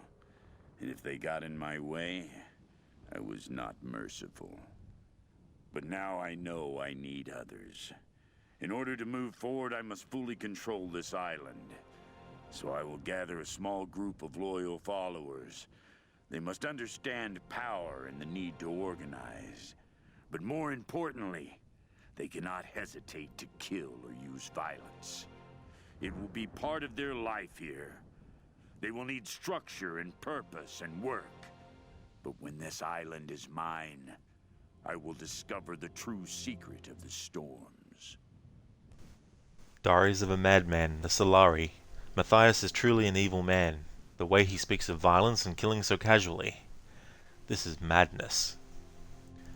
Madness? This is Yamatai! So this one's dated the 13th of October 1990. The other one was, I think, September something, 1982, which was a couple of months after his first entry as well. And it's interesting how he says that there have been other survivors, but he avoided them, and if they got it in his way, he was not merciful. So potentially there were people that also got shipwrecked on the island, or landed on the island, however they got there, who just went about, you know, on their own and, you know, probably died because of other reasons. And then there would have been ones that, you know, tried to get in Matthias's way, whether intentionally or not intentionally. If they got in his way, he'd be like, kill you, boom. And when he makes the decision that he needs to get loyal followers and all that kind of stuff, how they have to understand power and the need to organize, meaning that they need to have knowledge of those things and actually want to work to meet that end, but also not to hesitate to kill or use violence as well. And that's what they do.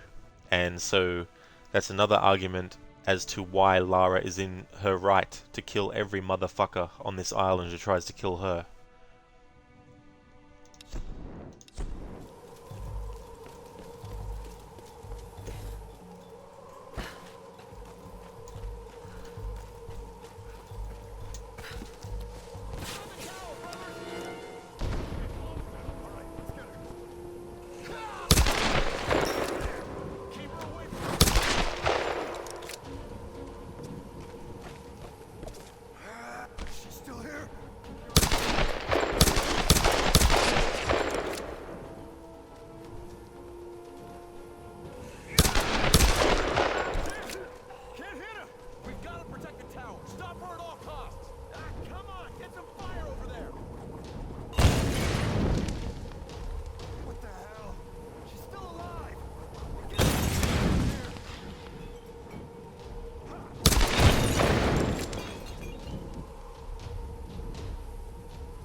One of my favorite Lara quotes in this game is coming up.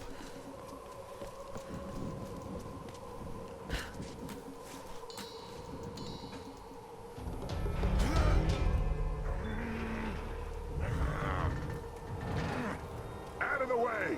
She's locked!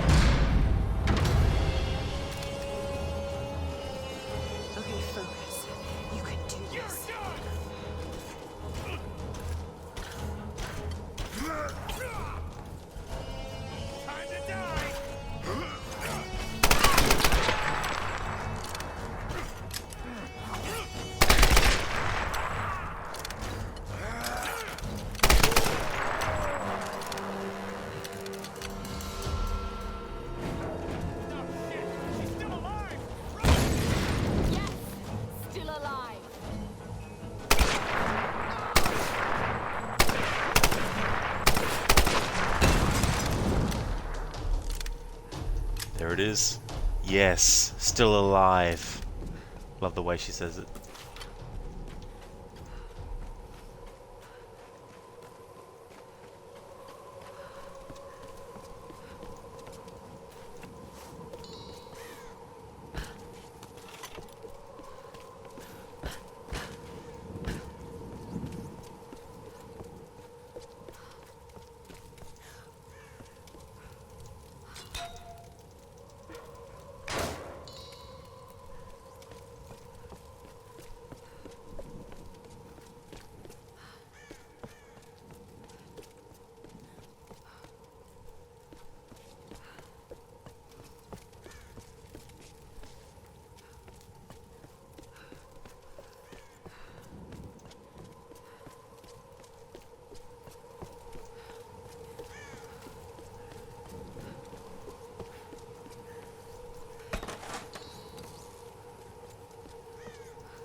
An alloy badge awarded to marksman second class in the Imperial Japanese Army.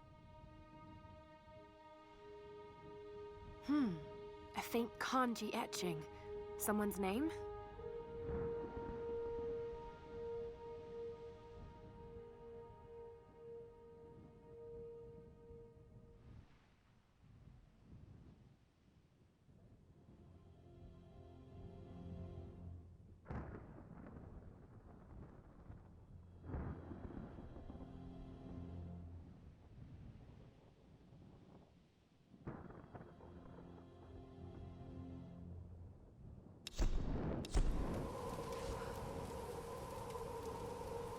Hanasune, you're not saying that the cult leader is a good guy, but you can't think of many people who wouldn't at least come close to losing their sanity after being stuck on an island with constant storms for 3 decades. Yeah, that's definitely a long time to be on the island, and the frustration, even though Matthias learns what actually is causing it and all that kind of stuff, it's still a waiting game, because it's like he has to wait until the right person comes along that's actually a descendant of Himiko to actually be on the island, and that's a long time to wait, and 3 decades worth of having to experience this and all that kind of stuff.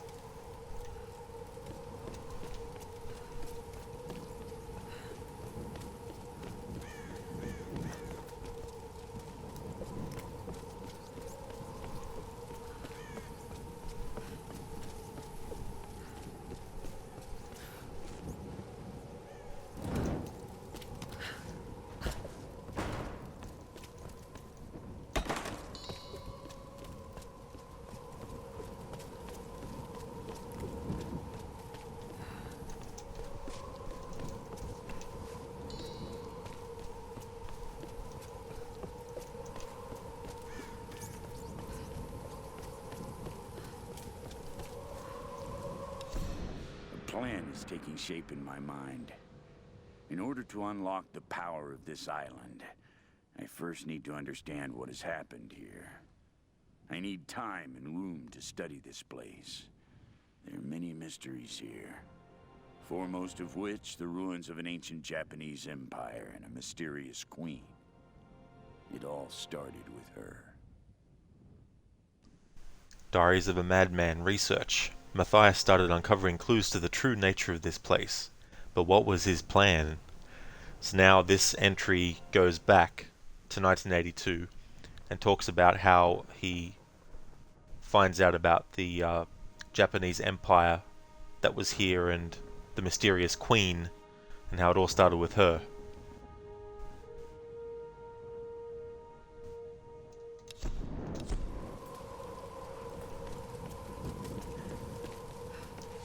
So this sequence here has one of my favorite pieces of music in this game, and when I played this last time, a couple of months back, I came up with the idea for this 10th anniversary playthrough to do the run through where I just play with the music on its own. So I'm going to leave that until the second playthrough as part of this celebration to actually do that, where I'll basically turn the sound effect and dialogue volumes off and keep the music going on its own. So I'll definitely be getting to do that. But for this first run through though, I'm going to play through normally.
Okay, here goes.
At the panel.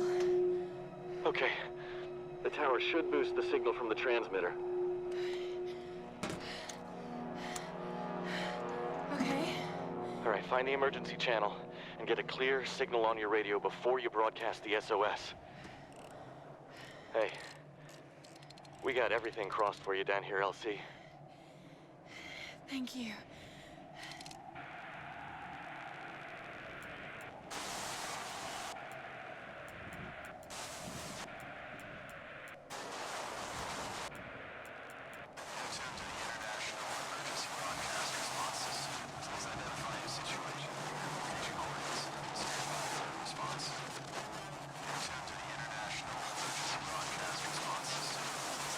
Your situation and location coordinates, and stand by for a response.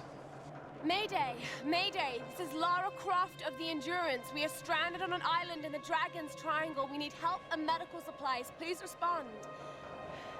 Come on. Mayday! Mayday! This is Lara Croft of the Endurance. This is aircraft Nautilus 177 Alpha.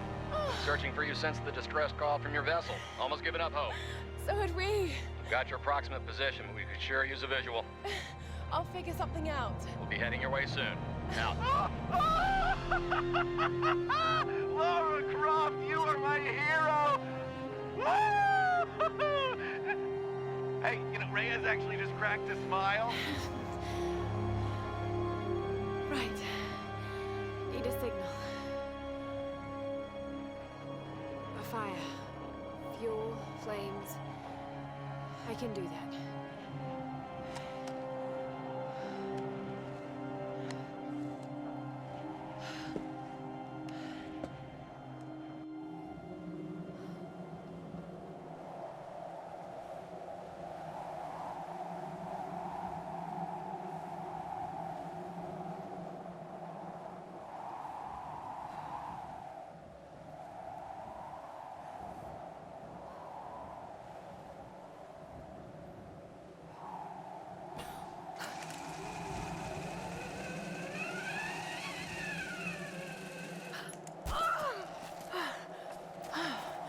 That's one way to get down.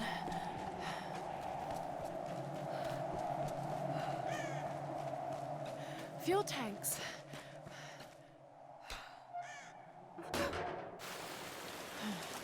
Need to find a way to light this fuel.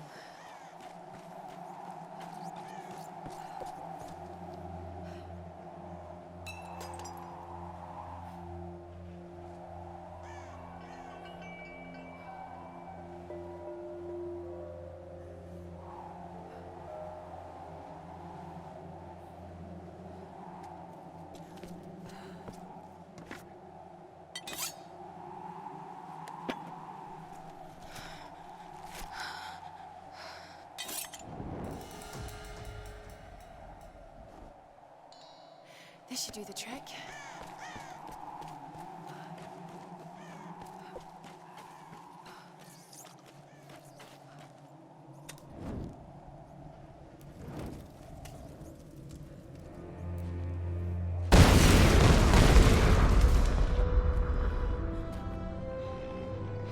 There it is!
To get to him.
storm that came out of nowhere, out of a clear sky, and brought down a plane.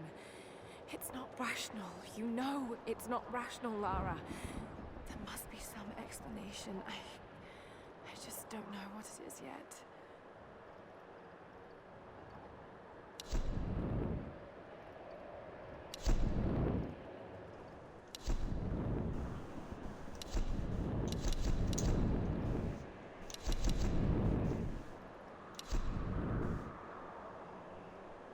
Alright, so we're going to get dodge counter next.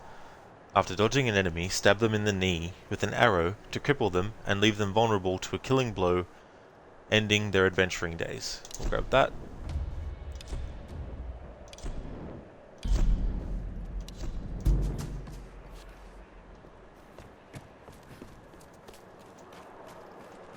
Lara! What the hell happened? This storm, it came out of nowhere. These clouds, they just surrounded the plane. Lara, listen. I saw the crash from here, so you must be close to my position. Just get back here safe. All right. On my way.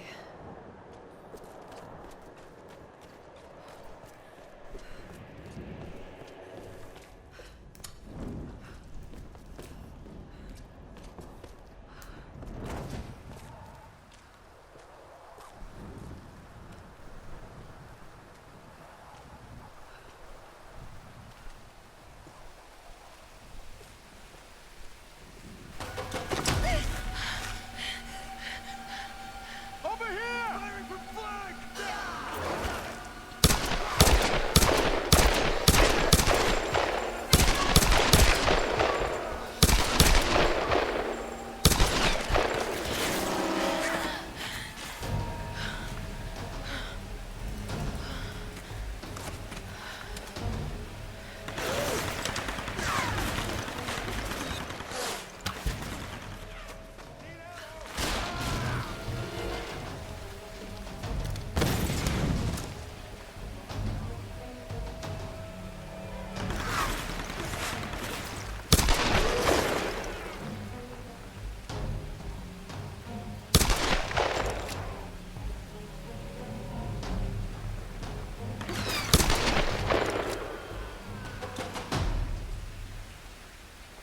There's got to be a way up.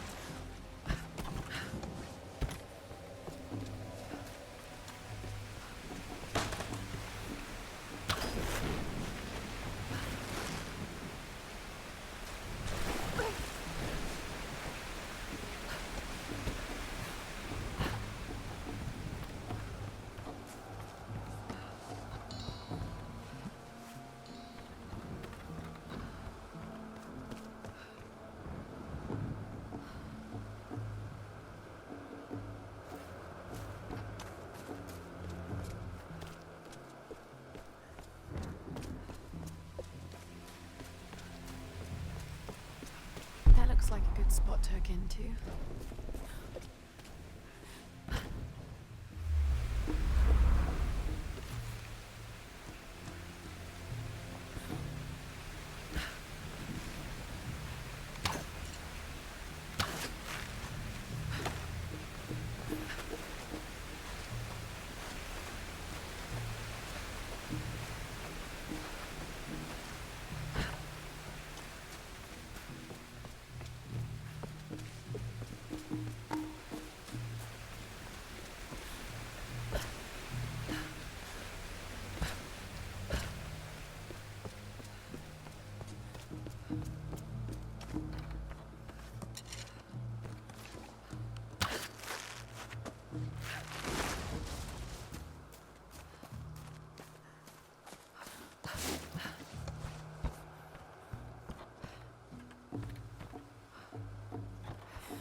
I'm really glad you moved.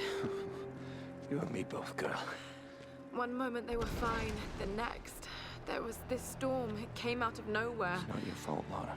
I called them here, Roth. We'll find another way. Mayday, mayday. This is co-pilot Jessica Bear. Another pilot. 177A. Hello? Hello? Can you hear me? Yeah, badly hurt when I landed and need urgent aid. Is anyone there? Captain Jessup, do you read? I've deployed a smoke signal. Please Damn it, he can't hear me. I have to get to him. No. His signal's just over there. We've got our own people to worry about. We'll need to regroup as soon as they find Sam. I can't just leave him out there alone. I need to get to him. Sometimes you've got to make sacrifices, Lara. You can't save everyone. I know about sacrifices. No. You know about loss. Sacrifice is a choice you make. Loss is a choice made for you. I can't choose to let him die, Roth.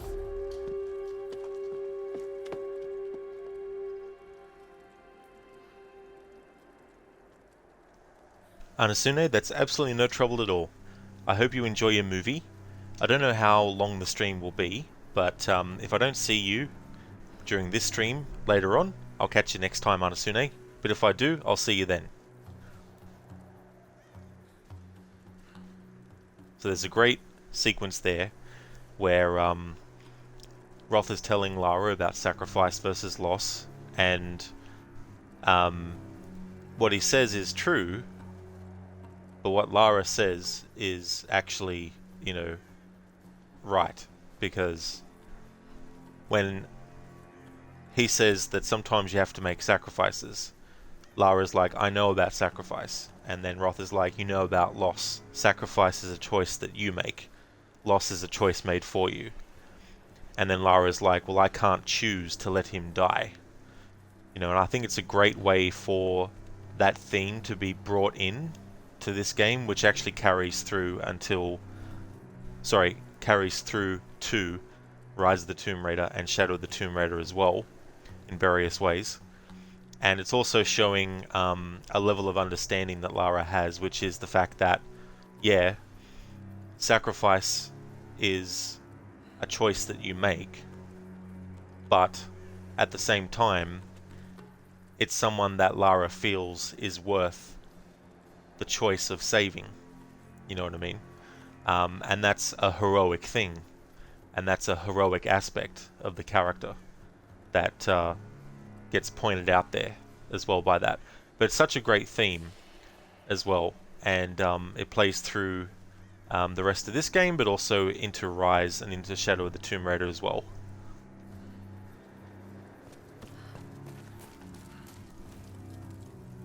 Look, Lara, if you insist on doing this, don't take your time. I'm sorry, Roth, but I can't just leave him out there alone. What about you? I'm heading down the mountain.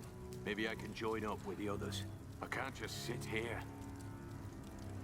Get moving, Lara. The sooner you do this, the sooner you can join the rest of us. I found an old sniper rifle hidden in the ruins. Lucky me, eh? And it was loaded. Fuck. Anyway, I'm gonna see if I can get it working.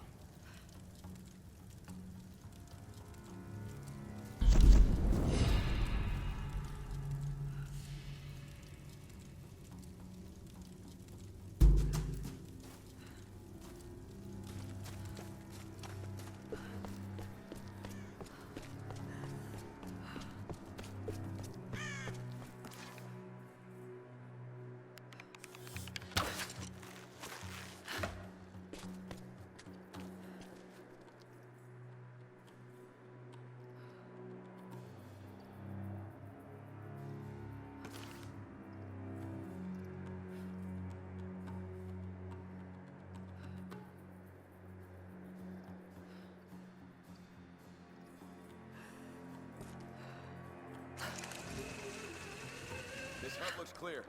We ain't gonna find anyone up here. You're probably right. We got orders. I'm gonna head down and join the others at the plane. You keep checking these ruins. Yeah, I'll get right on that. Waste of fucking time.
used in traditional Japanese herbal medicine, or Kampo. Looks like this vial has been sealed for many years.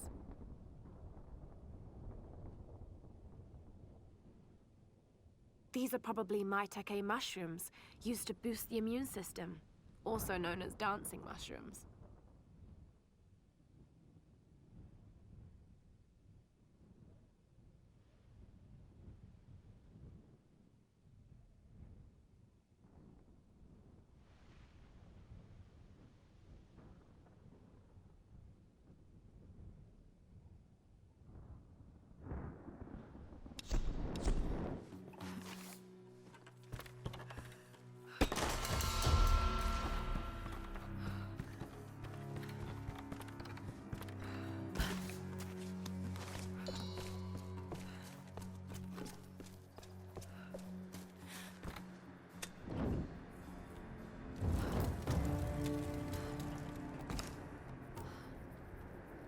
Anyone out there?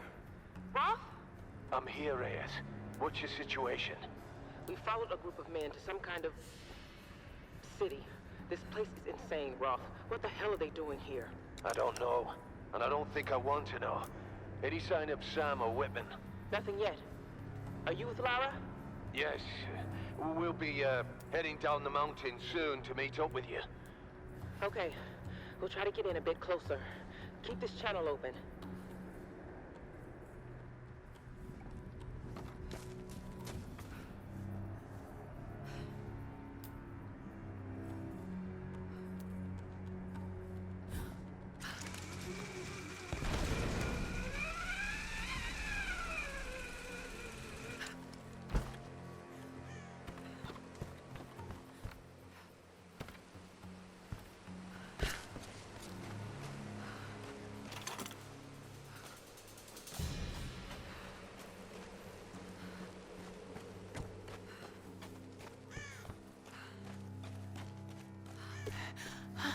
There's the signal.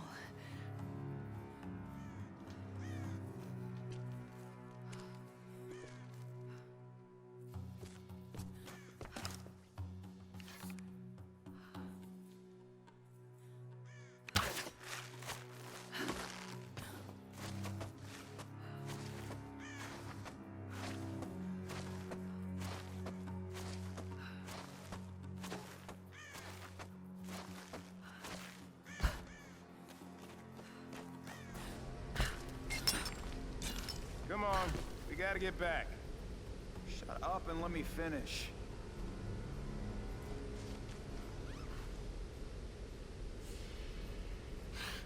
All right, let's go. So what's the first thing you're gonna do if you ever get off this rock? Eat a good meal? Goddamn. Yes. What's it gonna be? A burger, some greasy fries, and a cold beer. Oh, that sounds so good. What about you? I just want to sleep in a bed. In a room with fucking air conditioning. Yeah, I hear that, brother. I can't think about the outside world. We're never getting out of here. That's the only thing that keeps me going.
time for me to leave this accursed island. I have seen enough of Yamatai. I cannot explain the power the Sun Queen wields, but it is not of this earthly plane. As I suspected, she knew my intent the moment I set foot on this island. She has manipulated me, toyed with me to see what information I would seek. But she always knew. If I am allowed to leave this place alive, I must warn my lord, warn him that we should avoid Yamatai at all costs. If we wish access to her seas, we should pay any tribute she requires. But we should never cross the Sun Queen. To do so would lead to our ruin. Of the other things I have seen, those dark horrors, I can never speak of again. Ancient Scrolls. Ambassador, Dark Tidings. The ambassador discovered some terrible secret and fled Yamatai. What did he find, and what became of him? I think that's a very wise move, if he actually did survive, and was allowed to leave, to tell his lord, yeah, let's not go there ever again, and just pay whatever tributes the Sun Queen wants when we want passage.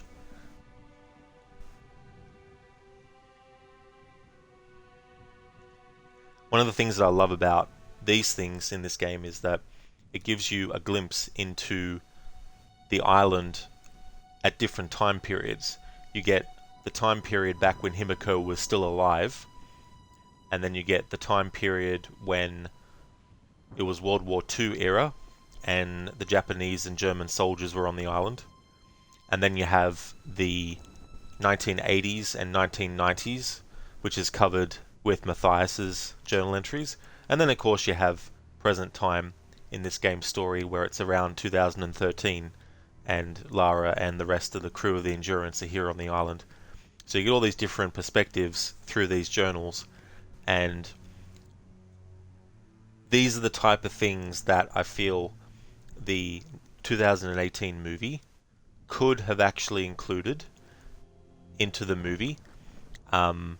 Show different time periods on the island, but I would love to see this in a series. So if they ever do an actual adaptation of this game as a series, I think it'd be cool to actually have each season deal with a different time period and end it with Matthias finding out that there's another ship about to arrive on the island, which is, of course, the ship that Lara's on, and then have that be where the series ends. So it can be like a prequel live-action series, or hell, it could even be animated. An animated prequel series that covers all those events from the past up until the point where Lara arrives. But don't actually have Lara arrive yet. Just have the Endurance be the ship that Matthias sees, and then end it there. And then that way, if you're a fan of the game and you like to watch shows, you could watch that show and then play the game. And it'd be cool to do like a playthrough of this game where you're sort of like playing it so that you would find a journal entry from a time period and then you'd show, you know, what happened in the show, explaining that more in detail and stuff like that.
Where did he go?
Roth told us about the plane. Don't worry, there's gotta be another way off this rock, right?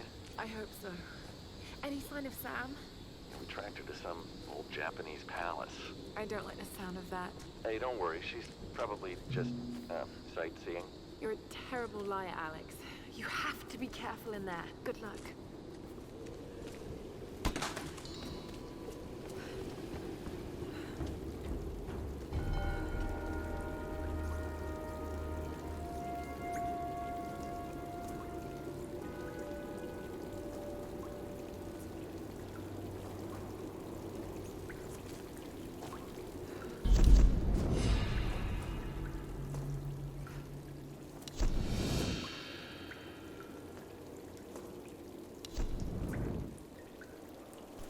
Matthew, you know what's kind of funny and ironic about the Tomb Raider 2018 movie is that they portrayed Himiko as someone who gets someone really sick, not as the sun goddess, but also right the year before COVID started happening, lol.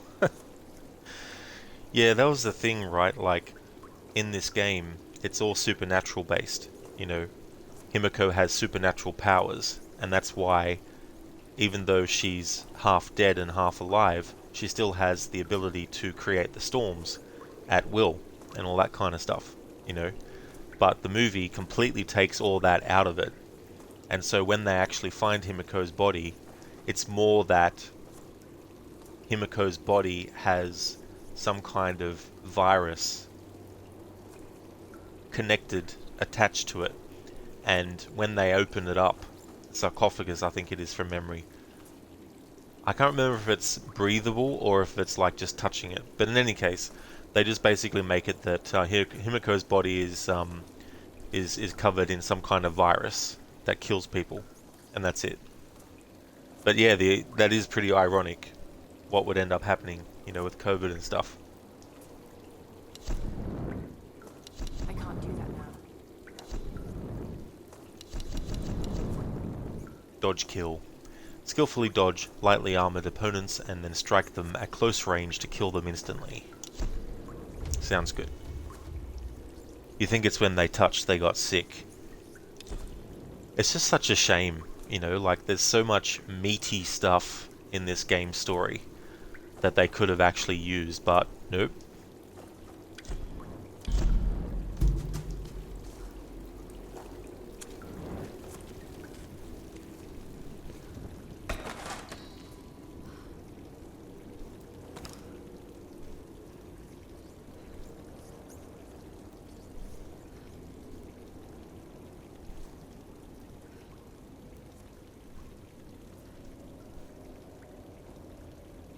I really feel what they should have done is just basically do a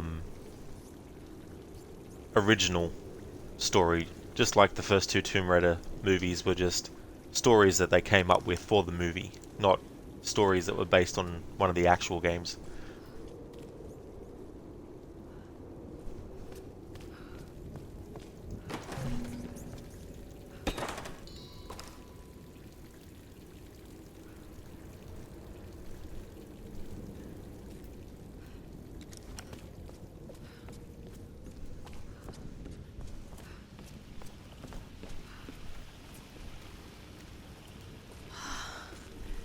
These ruins predate the Kofun period.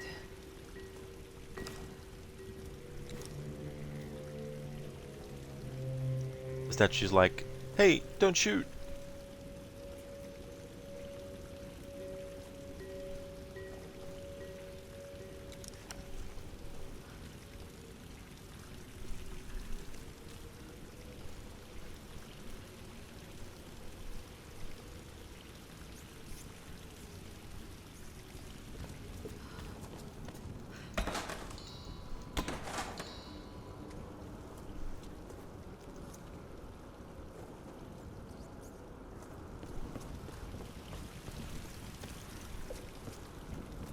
Pilgrimage.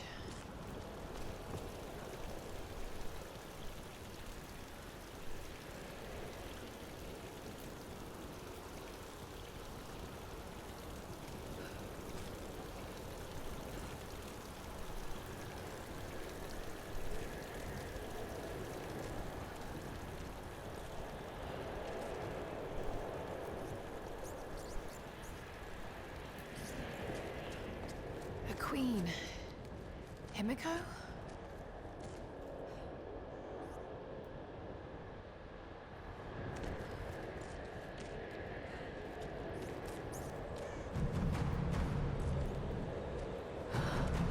Incredible. Captain Jessup?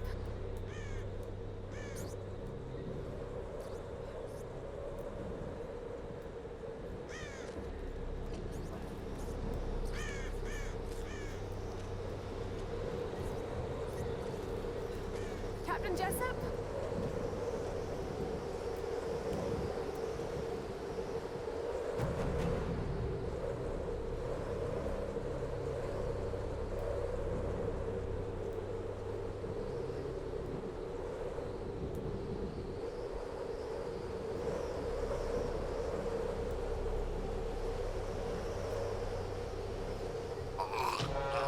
Oh my God!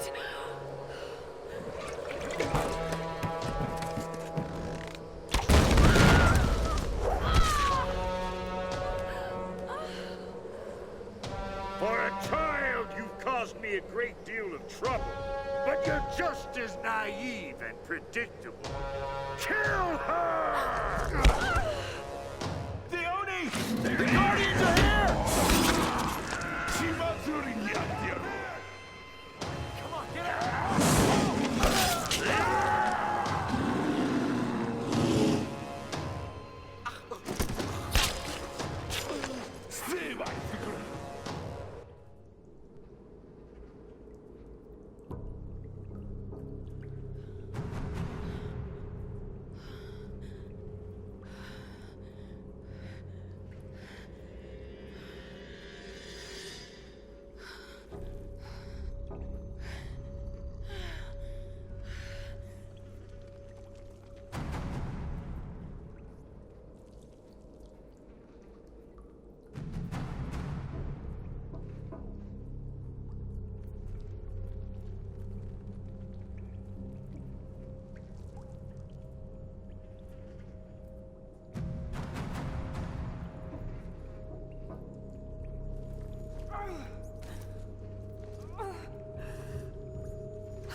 What's happening here?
thing still works.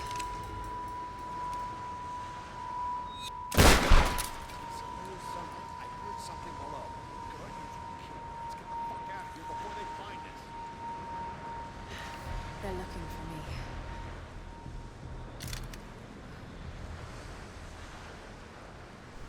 Matthew, it's almost like when they made the movie that they were almost going for a Mummy kind of vibe and feeling, considering that movie and the Mummy movies were made by Universal, lol. Also, did you see that because Brendan Fraser won an Oscar for the first time in so long that he teased he wants to do another possible Mummy movie? I actually didn't. Like, I'd seen that he won, but I didn't look further into it because I don't really follow the Oscars. But if they do another one, I hope they don't do the same kind of thing that they did for the other two, because I think this idea of having to make it about a family of explorers, just make it Evie and Rick and Ardeth Bay and Jonathan, like just do a smaller scope of thing, and I think the sun's been used enough in the other two movies, that kind of thing. But yeah, it'd be interesting to see what take they would do for a fourth Mummy movie with Brendan Fraser. But yeah, that was like what they were trying to go for in a way, when you think about it. Yeah, putting it that way, like Himiko was a mummy, and that opening up her coffin meant you would be coffin, but not living for too long afterwards.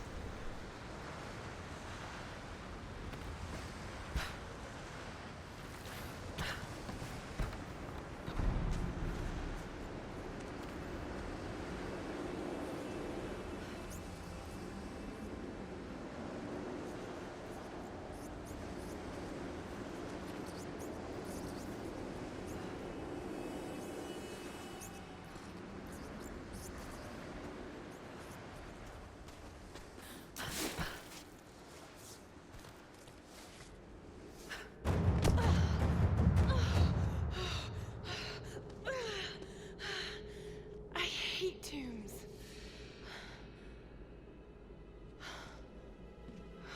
A Sun Queen and her Storm Guard.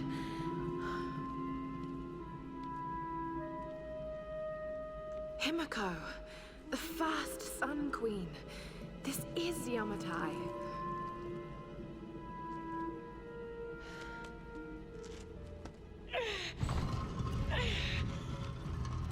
And you're really here. And really, really dead.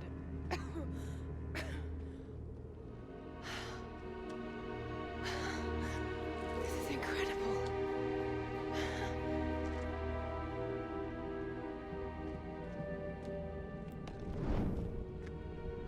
This looks like some kind of fire ritual.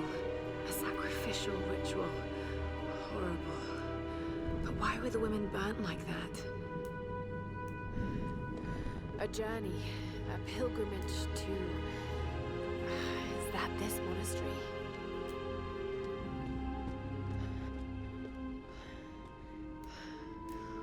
Pouring water. But why?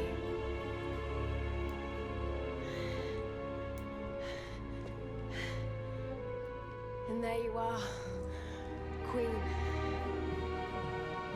Wait. It's not pouring water, it's transferring power. This is an ascension ritual. It's how you chose your successor. Oh no.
Matthew, I don't know about you, but those beetles from the first Mummy movie, the one that got up inside your skin like that, creeped you out.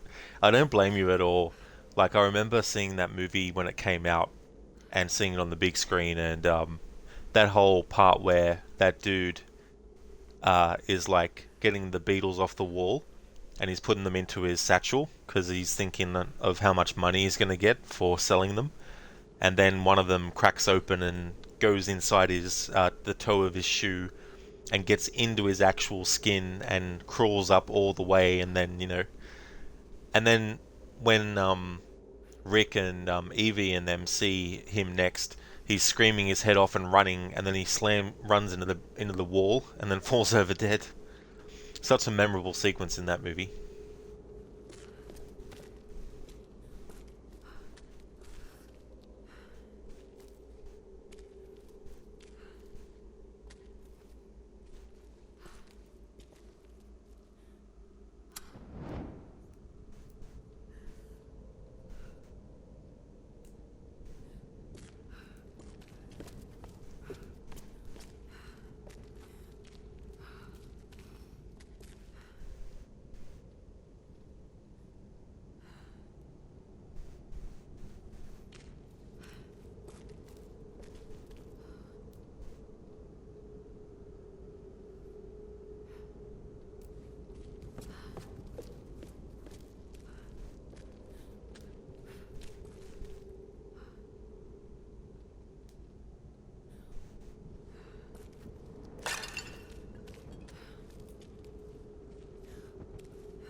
What the hell's going on down there?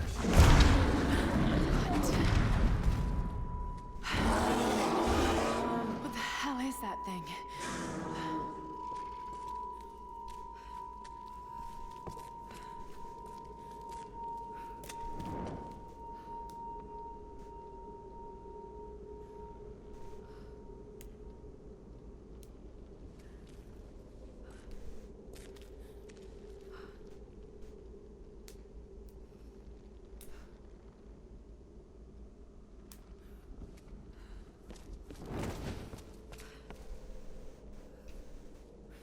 Matthew, not to mention also The Rock being in The Mummy Returns, so cool too.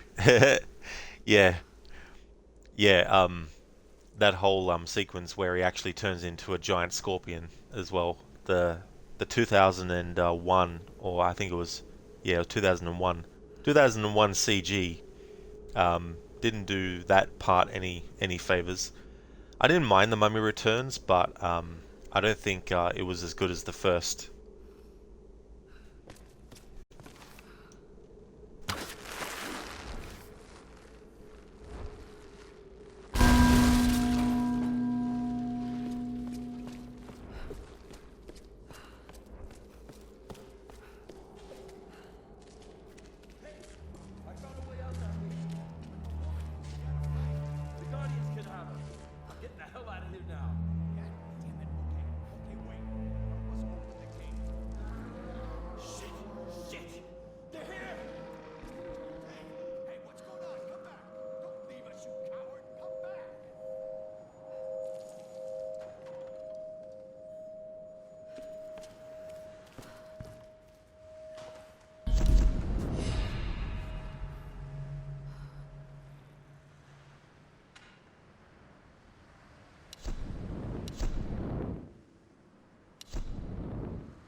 Let's increase the shotgun damage.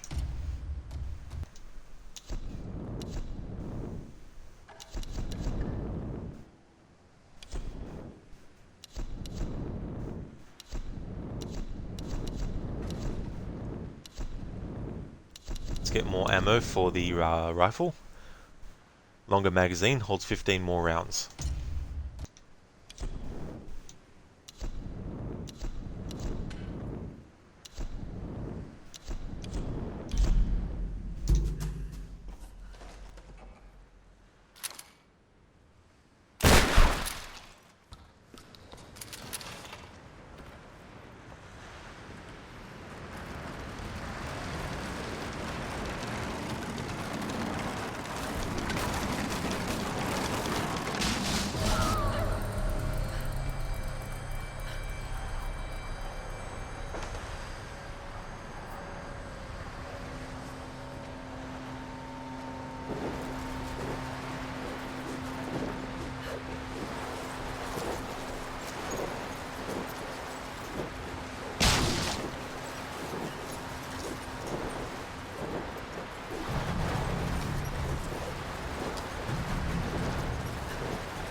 She's here!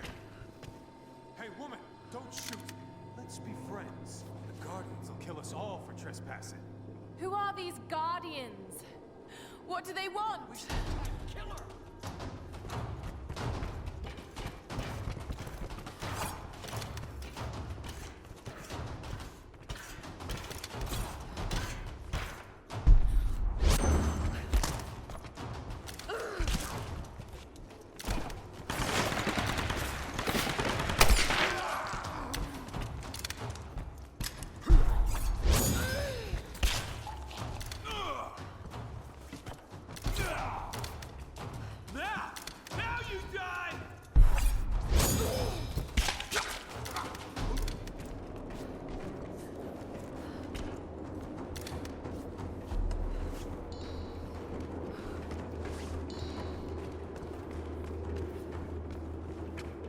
The way out of here was right below them.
Should do it.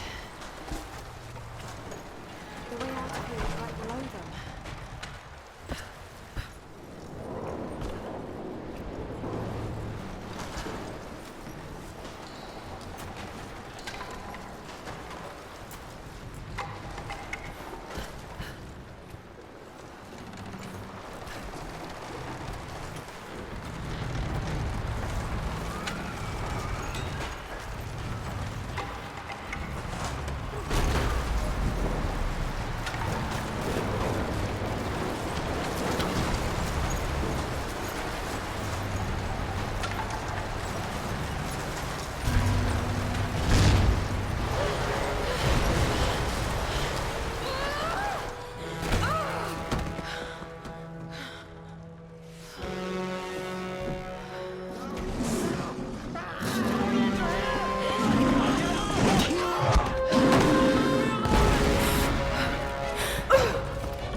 voice. Yours too, Sam. Is the rest of the crew with you? No, I just managed to steal this radio off a guard. A guard? I've been kidnapped. What? Where are you? I don't know. Some old Japanese palace. They keep talking about a fire ritual. Laura, I'm fucking terrified. Shit, someone's coming. I've got to hide this thing. Sam? Sam! A fire ritual. Like the mural in Himiko's tomb. Roth, are you there? I'm heading towards the palace. The others are being held there too. I'll catch up to you and we can go in together.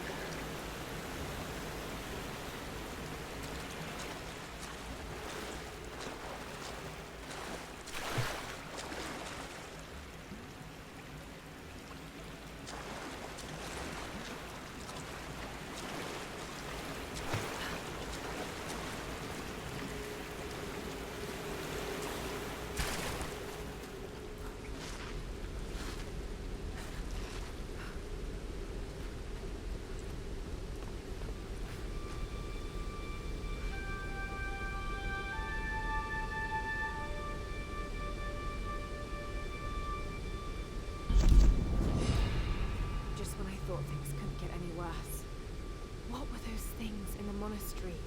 They were dressed like the Storm Guard, and the sounds they made almost inhuman. Shit, just listen to yourself, Lara. You sound like Dad. It's like they're the remnants of some lost civilization. Okay, now I really sound like Dad. All I know is they killed those men, and I have a feeling they wouldn't hesitate to kill me too. But I can't think about this now. Sam's in trouble, and I've got to get her back. She's counting on me.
Alright, I'm going to take this opportunity to, actually I can't because that's not a fast travel campsite.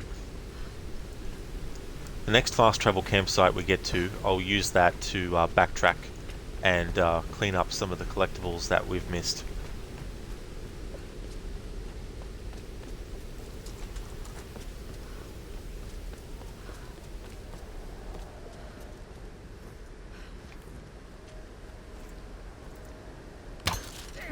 Help me out here! Watch out!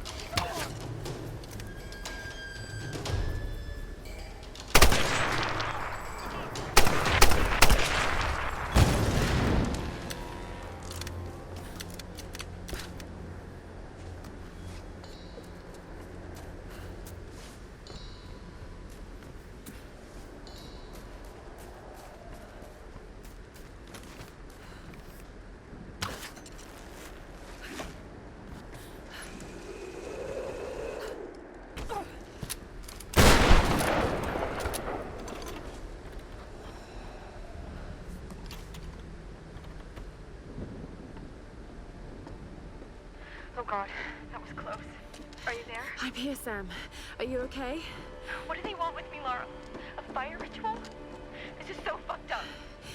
Listen, I'm coming to get you. I'm going to get you out of there.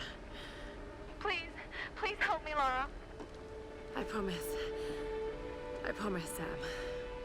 Hey, she just... Oh no! Sam! No! Sam! Help me! Stay away from her, you bastard! Stay away! No!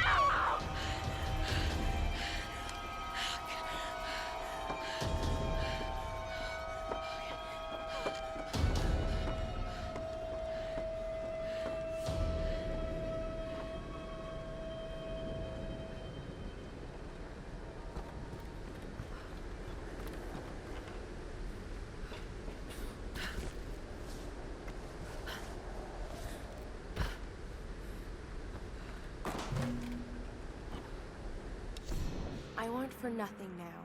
As a priestess of the Sun Queen, I stand above all others in her court. I'm being instructed in languages, etiquette, history, warfare, all the skills needed to rule. And the Queen has been like a mother to me. Warm, attentive, loving. But it all feels false, like some kind of performance. When I talk to the other priestesses, I sense disquiet. Some of them feel as I do. Perhaps all of them. But why?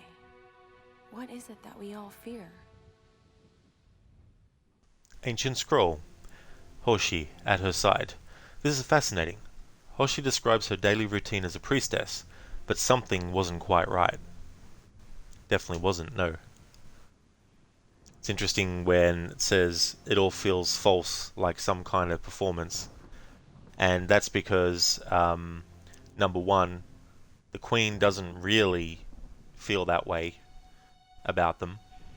And it is a performance because she's just going through the motions and trying to make them feel at ease and all that kind of stuff. But at the same time, they can pick up on something not being quite right as well, and being afraid of the Queen as well.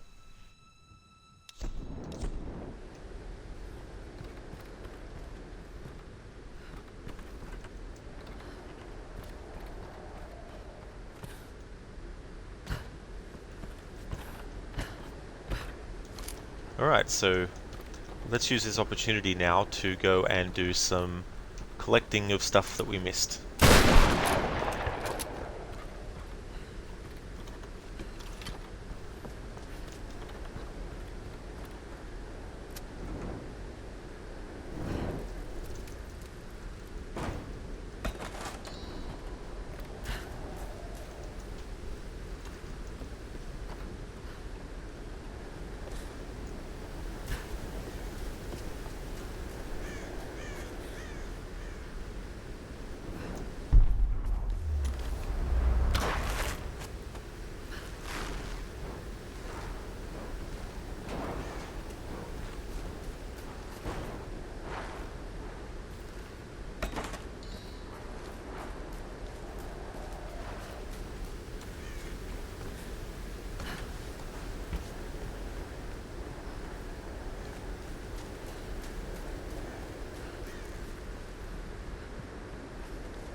I don't even know how to begin this, so I'm just gonna come right out with it. Alicia is yours. Maybe you've known it all along, but since I signed back on board the Endurance, I just can't keep the truth from you any longer. You've got to understand, I never meant to cut you out of her life. But I know you, Roth. I know how you live and what you want. Staying in one place and raising a kid is not on your agenda. Maybe I screwed up. Maybe I should have let you make a choice. But I made it for you, for what I thought was best. After the expedition, when the time is right, let's talk about the future. Take some time to think about what you want, okay? Endurance officers. Reyes, dear Roth, a handwritten letter from Reyes. I can't believe this. Roth's a father. Has he always known? In the prequel comic, it shows you how each character got to the Endurance, and it shows Reyes and her daughter Alicia going to visit the Endurance, and of course Alicia won't be coming along with them, obviously, but Alicia does say hello to Roth and calls him Uncle Roth. Not because he's actually her uncle, but in that sort of like playful kind of, way where it's like, oh, it's Uncle Roth kind of thing. And at that point he didn't know. But I don't know if we ever find out if he actually knew or not.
Someone looked at this picture many times.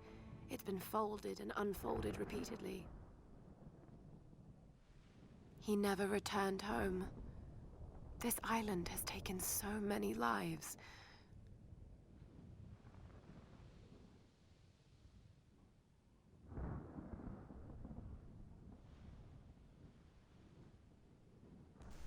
Yes, I will marry you, yes. Stay safe. I think that's supposed to be Marge. I could be wrong though.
It's burdock, a root traditionally used in Campo to fight inflammation.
After a fortnight, I was at last granted an audience with Her Majesty, Himiko of Yamatai.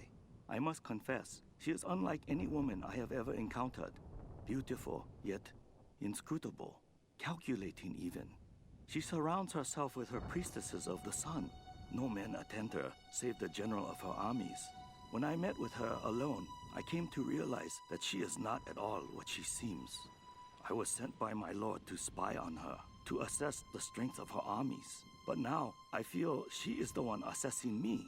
My lord has perhaps underestimated the threat of Yamatai. Though I cannot gauge the true strength of her storm god, I cannot deny a powerful feeling that the Sun Queen should not be trifled with. Ancient Scroll. Ambassador. First impressions. An ancient scroll. It appears to be the recollection of an imperial Chinese ambassador's visit to the court of the Sun Queen.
I have spoken to some of the villagers on the island. I was expressly forbidden to leave the palace, but this did not stop me. My duties here are clear. I must learn the truth, but the stories I uncovered defy belief. Rumors abound of the Queen's communion with the spiritual world. They say she commands the sun and the rain, that her lands are abundant by her will alone. This is certainly nonsense. But what can be the cause of such whispers? Is this how she controls her people? By engaging their primitive superstitions? I saw absolute reverence in their eyes when they spoke of her. Yet, I also sense fear. Her people are treated with fairness, taxed reasonably, and are well protected by her storm god. No wonder some of them even pray to her. It's as if she were more than just a queen to them. Spreading discontent through her people may well be a harder task than I imagined.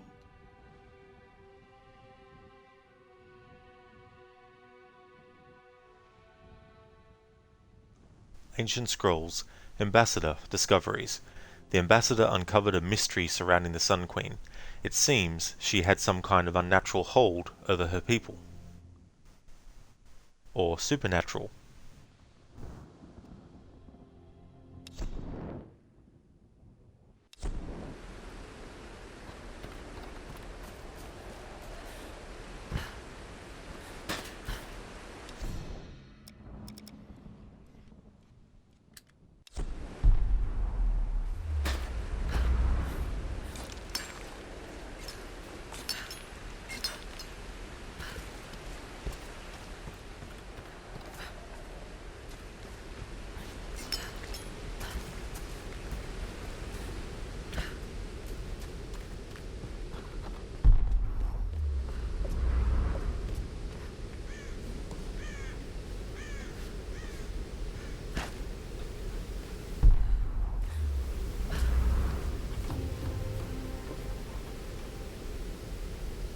American soldiers would never have left these behind. I don't think any of them made it out of here alive.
Today, I am Hoshi, daughter of Hiro and Kokoro.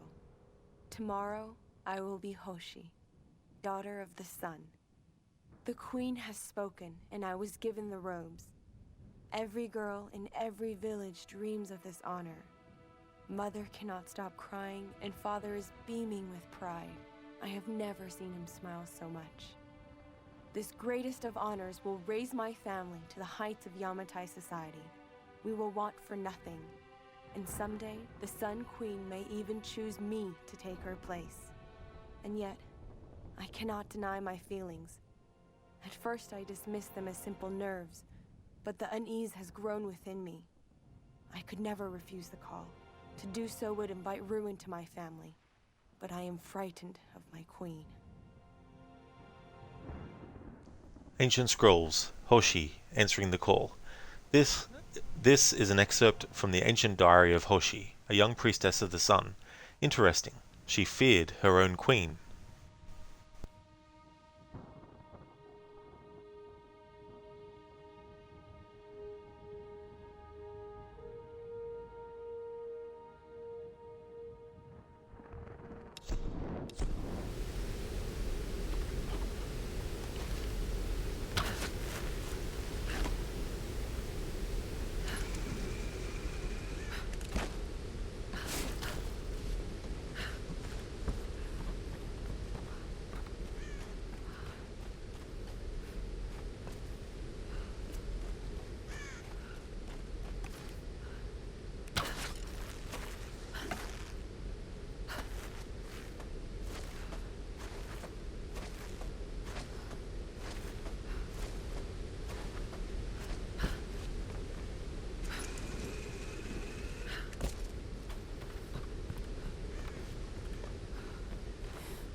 Nice. Skill point.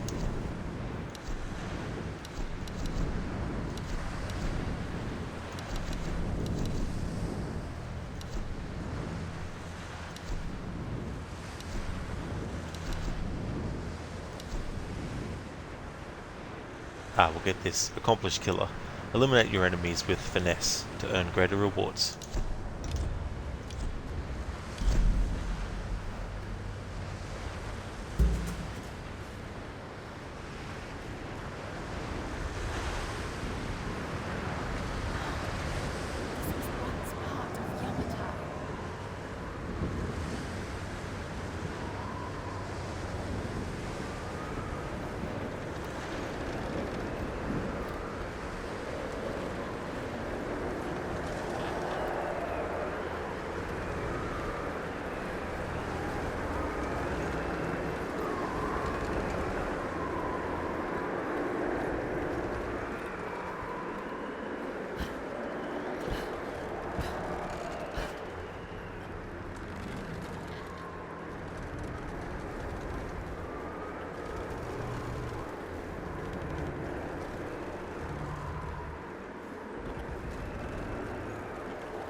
part of a larger complex of ruins.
Hey Kibito, thank you so much for the GGs. That's one of the most annoying tombs in this game.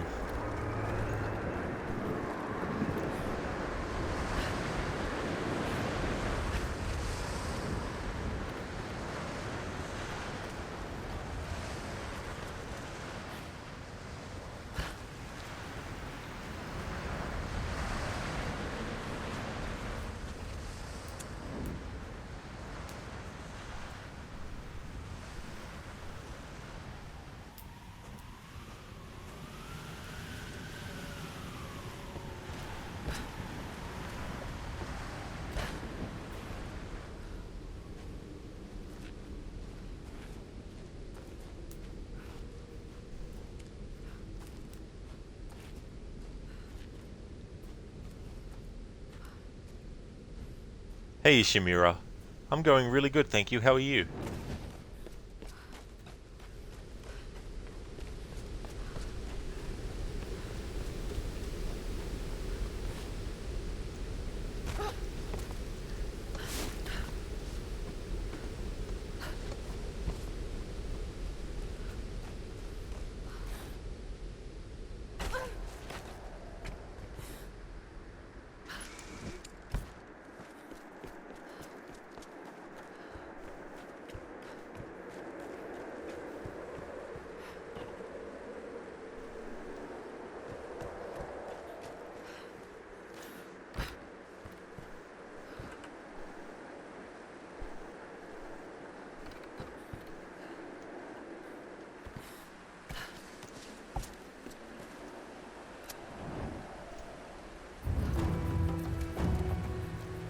You're alright, you just cracked 100 hours in Morrowind the other day on the last DLC, so not much longer to go. Well, I'm glad to hear that you're going well, and that's great that you got that accomplishment, 100 hours. So how much more roughly hours worth do you think you have left?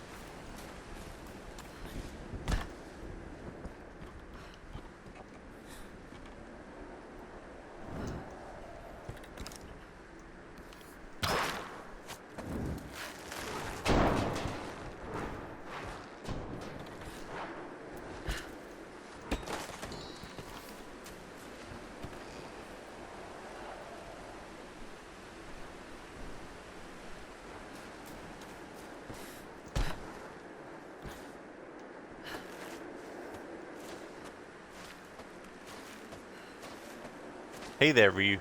How's it going, dude?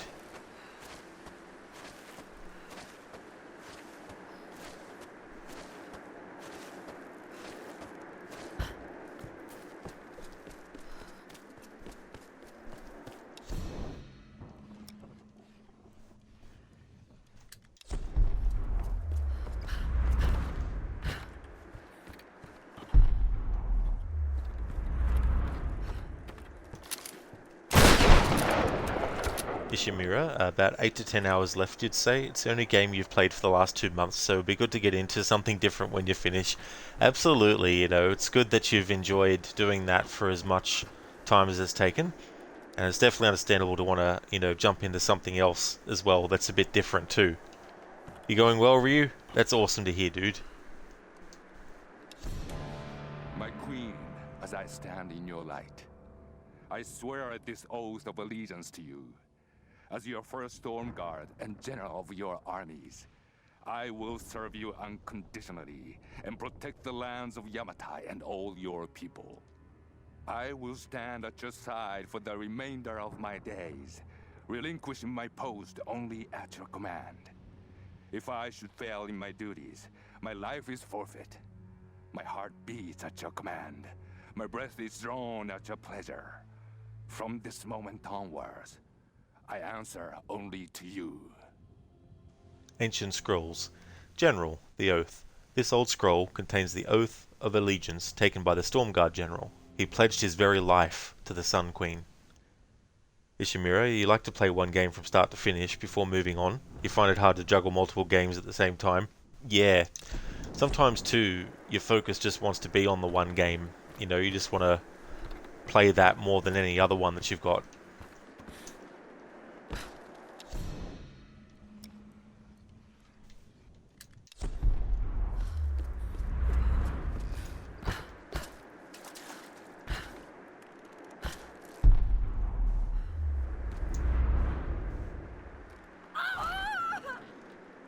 Okay, guess that won't work.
So lately I've been playing Resident Evil 2 Remake. I did Leon's first campaign on hardcore. I never had done Leon's or Claire's on hardcore before. So I did Leon's on hardcore mode. And then I'm doing Claire's second on standard, so I can get to Resident Evil 3 Remake quicker than it would take me to do hardcore on both characters. And then Resident Evil 4 Remake, I'll be doing that too. Tuesdays and Wednesdays had been GTA 5 to celebrate its 10th anniversary, but now that's been moved to just Thursday along with Red Dead 2. So I've also been playing Red Dead Redemption 2. Also been playing Shadow of the Tomb Raider, doing a no death challenge. And also this playthrough to celebrate this game's 10th anniversary. And I'm currently up to Assassin's Creed 3 for my annual series playthroughs. So that's pretty much what I've been playing lately.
No, what are you thinking, Rod? Ishimura, nice one. You have Resident Evil 2 Remake. I think that might be one of the next games you play. Oh, nice. Yeah, the RE2 Remake was really, really good.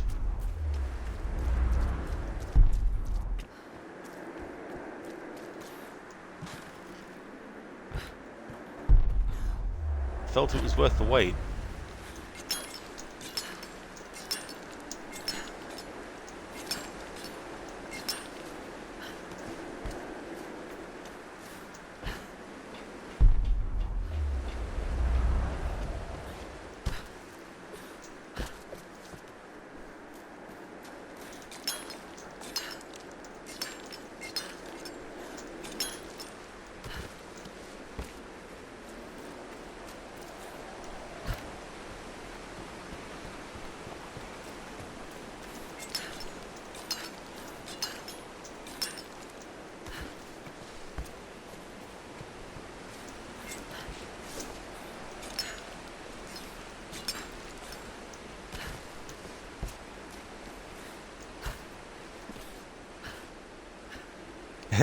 Any tips?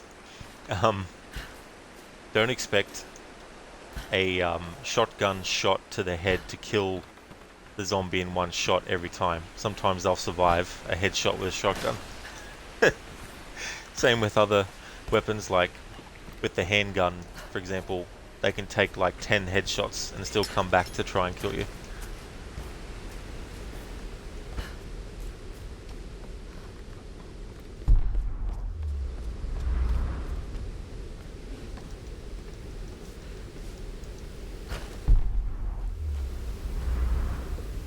Ah, so it's all the way down there. Of course it would be.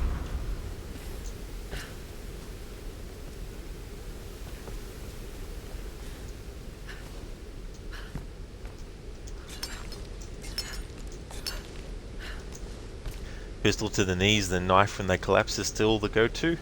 I haven't used that tactic, but only because I never really think about it while I'm playing to actually do that. It's been a couple of years since I played it actually last time. But I think that might work.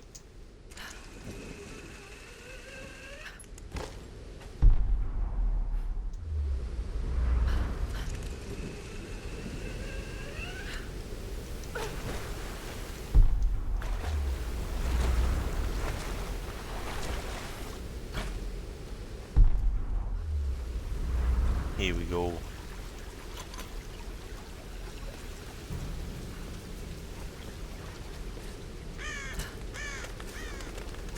Ishimura, wait, did you get the wrong Resident Evil you've been playing lately? Sorry. Well, I mean, you can probably use that tactic in Resident Evil 2 Remake. But yeah, that's the one with Leon and Claire.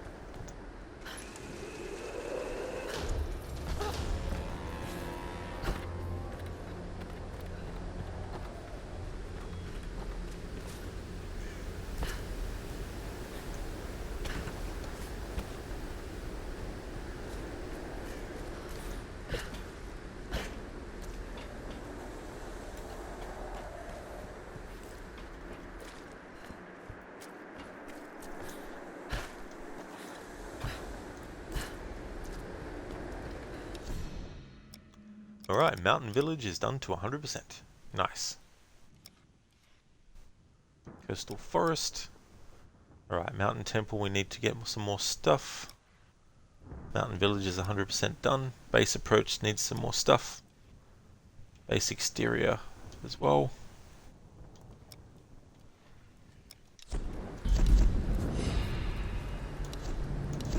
Nice. Skill point.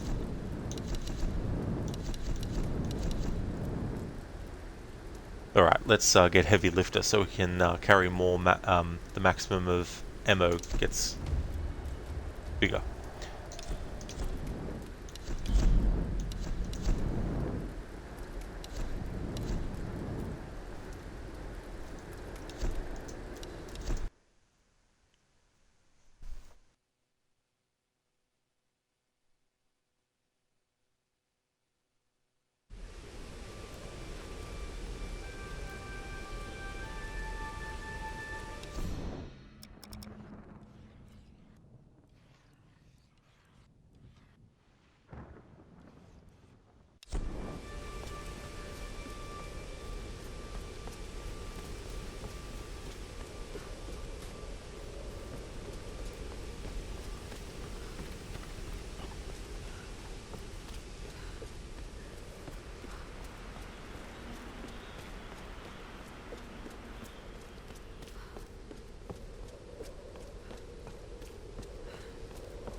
Alright, Mountain Temple is now 100% done.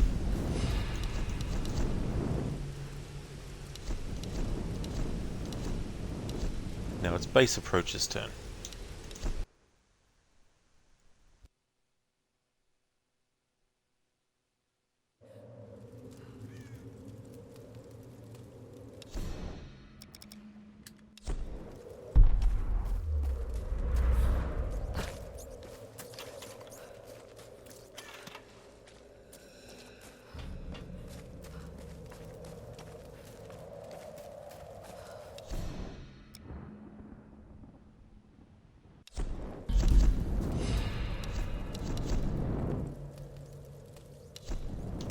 Alright, so mountain base, base exterior. Alright. Go there now. Hang on. Yep.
Ishimura, have I voted yet?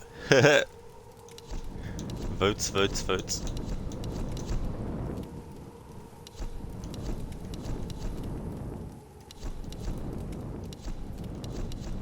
Alright, so we've done Coastal, Mountain Temple, Mountain Village, Base Approach, Mountain Base, and Base Exterior to 100% completion.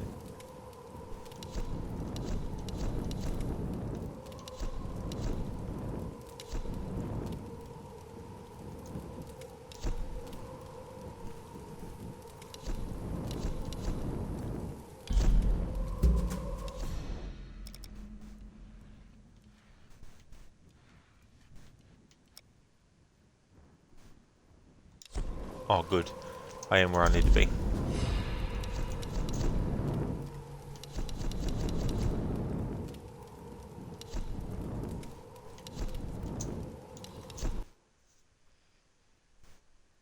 Oh, did you, Ishimura? I see. Yeah. It's like whoever you vote for, whatever they say they're gonna do doesn't get done anyway.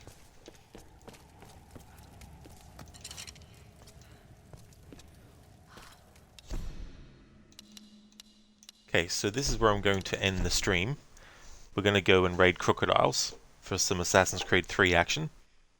Just want to thank everyone so much for watching this stream. The next one will be next week, and I'll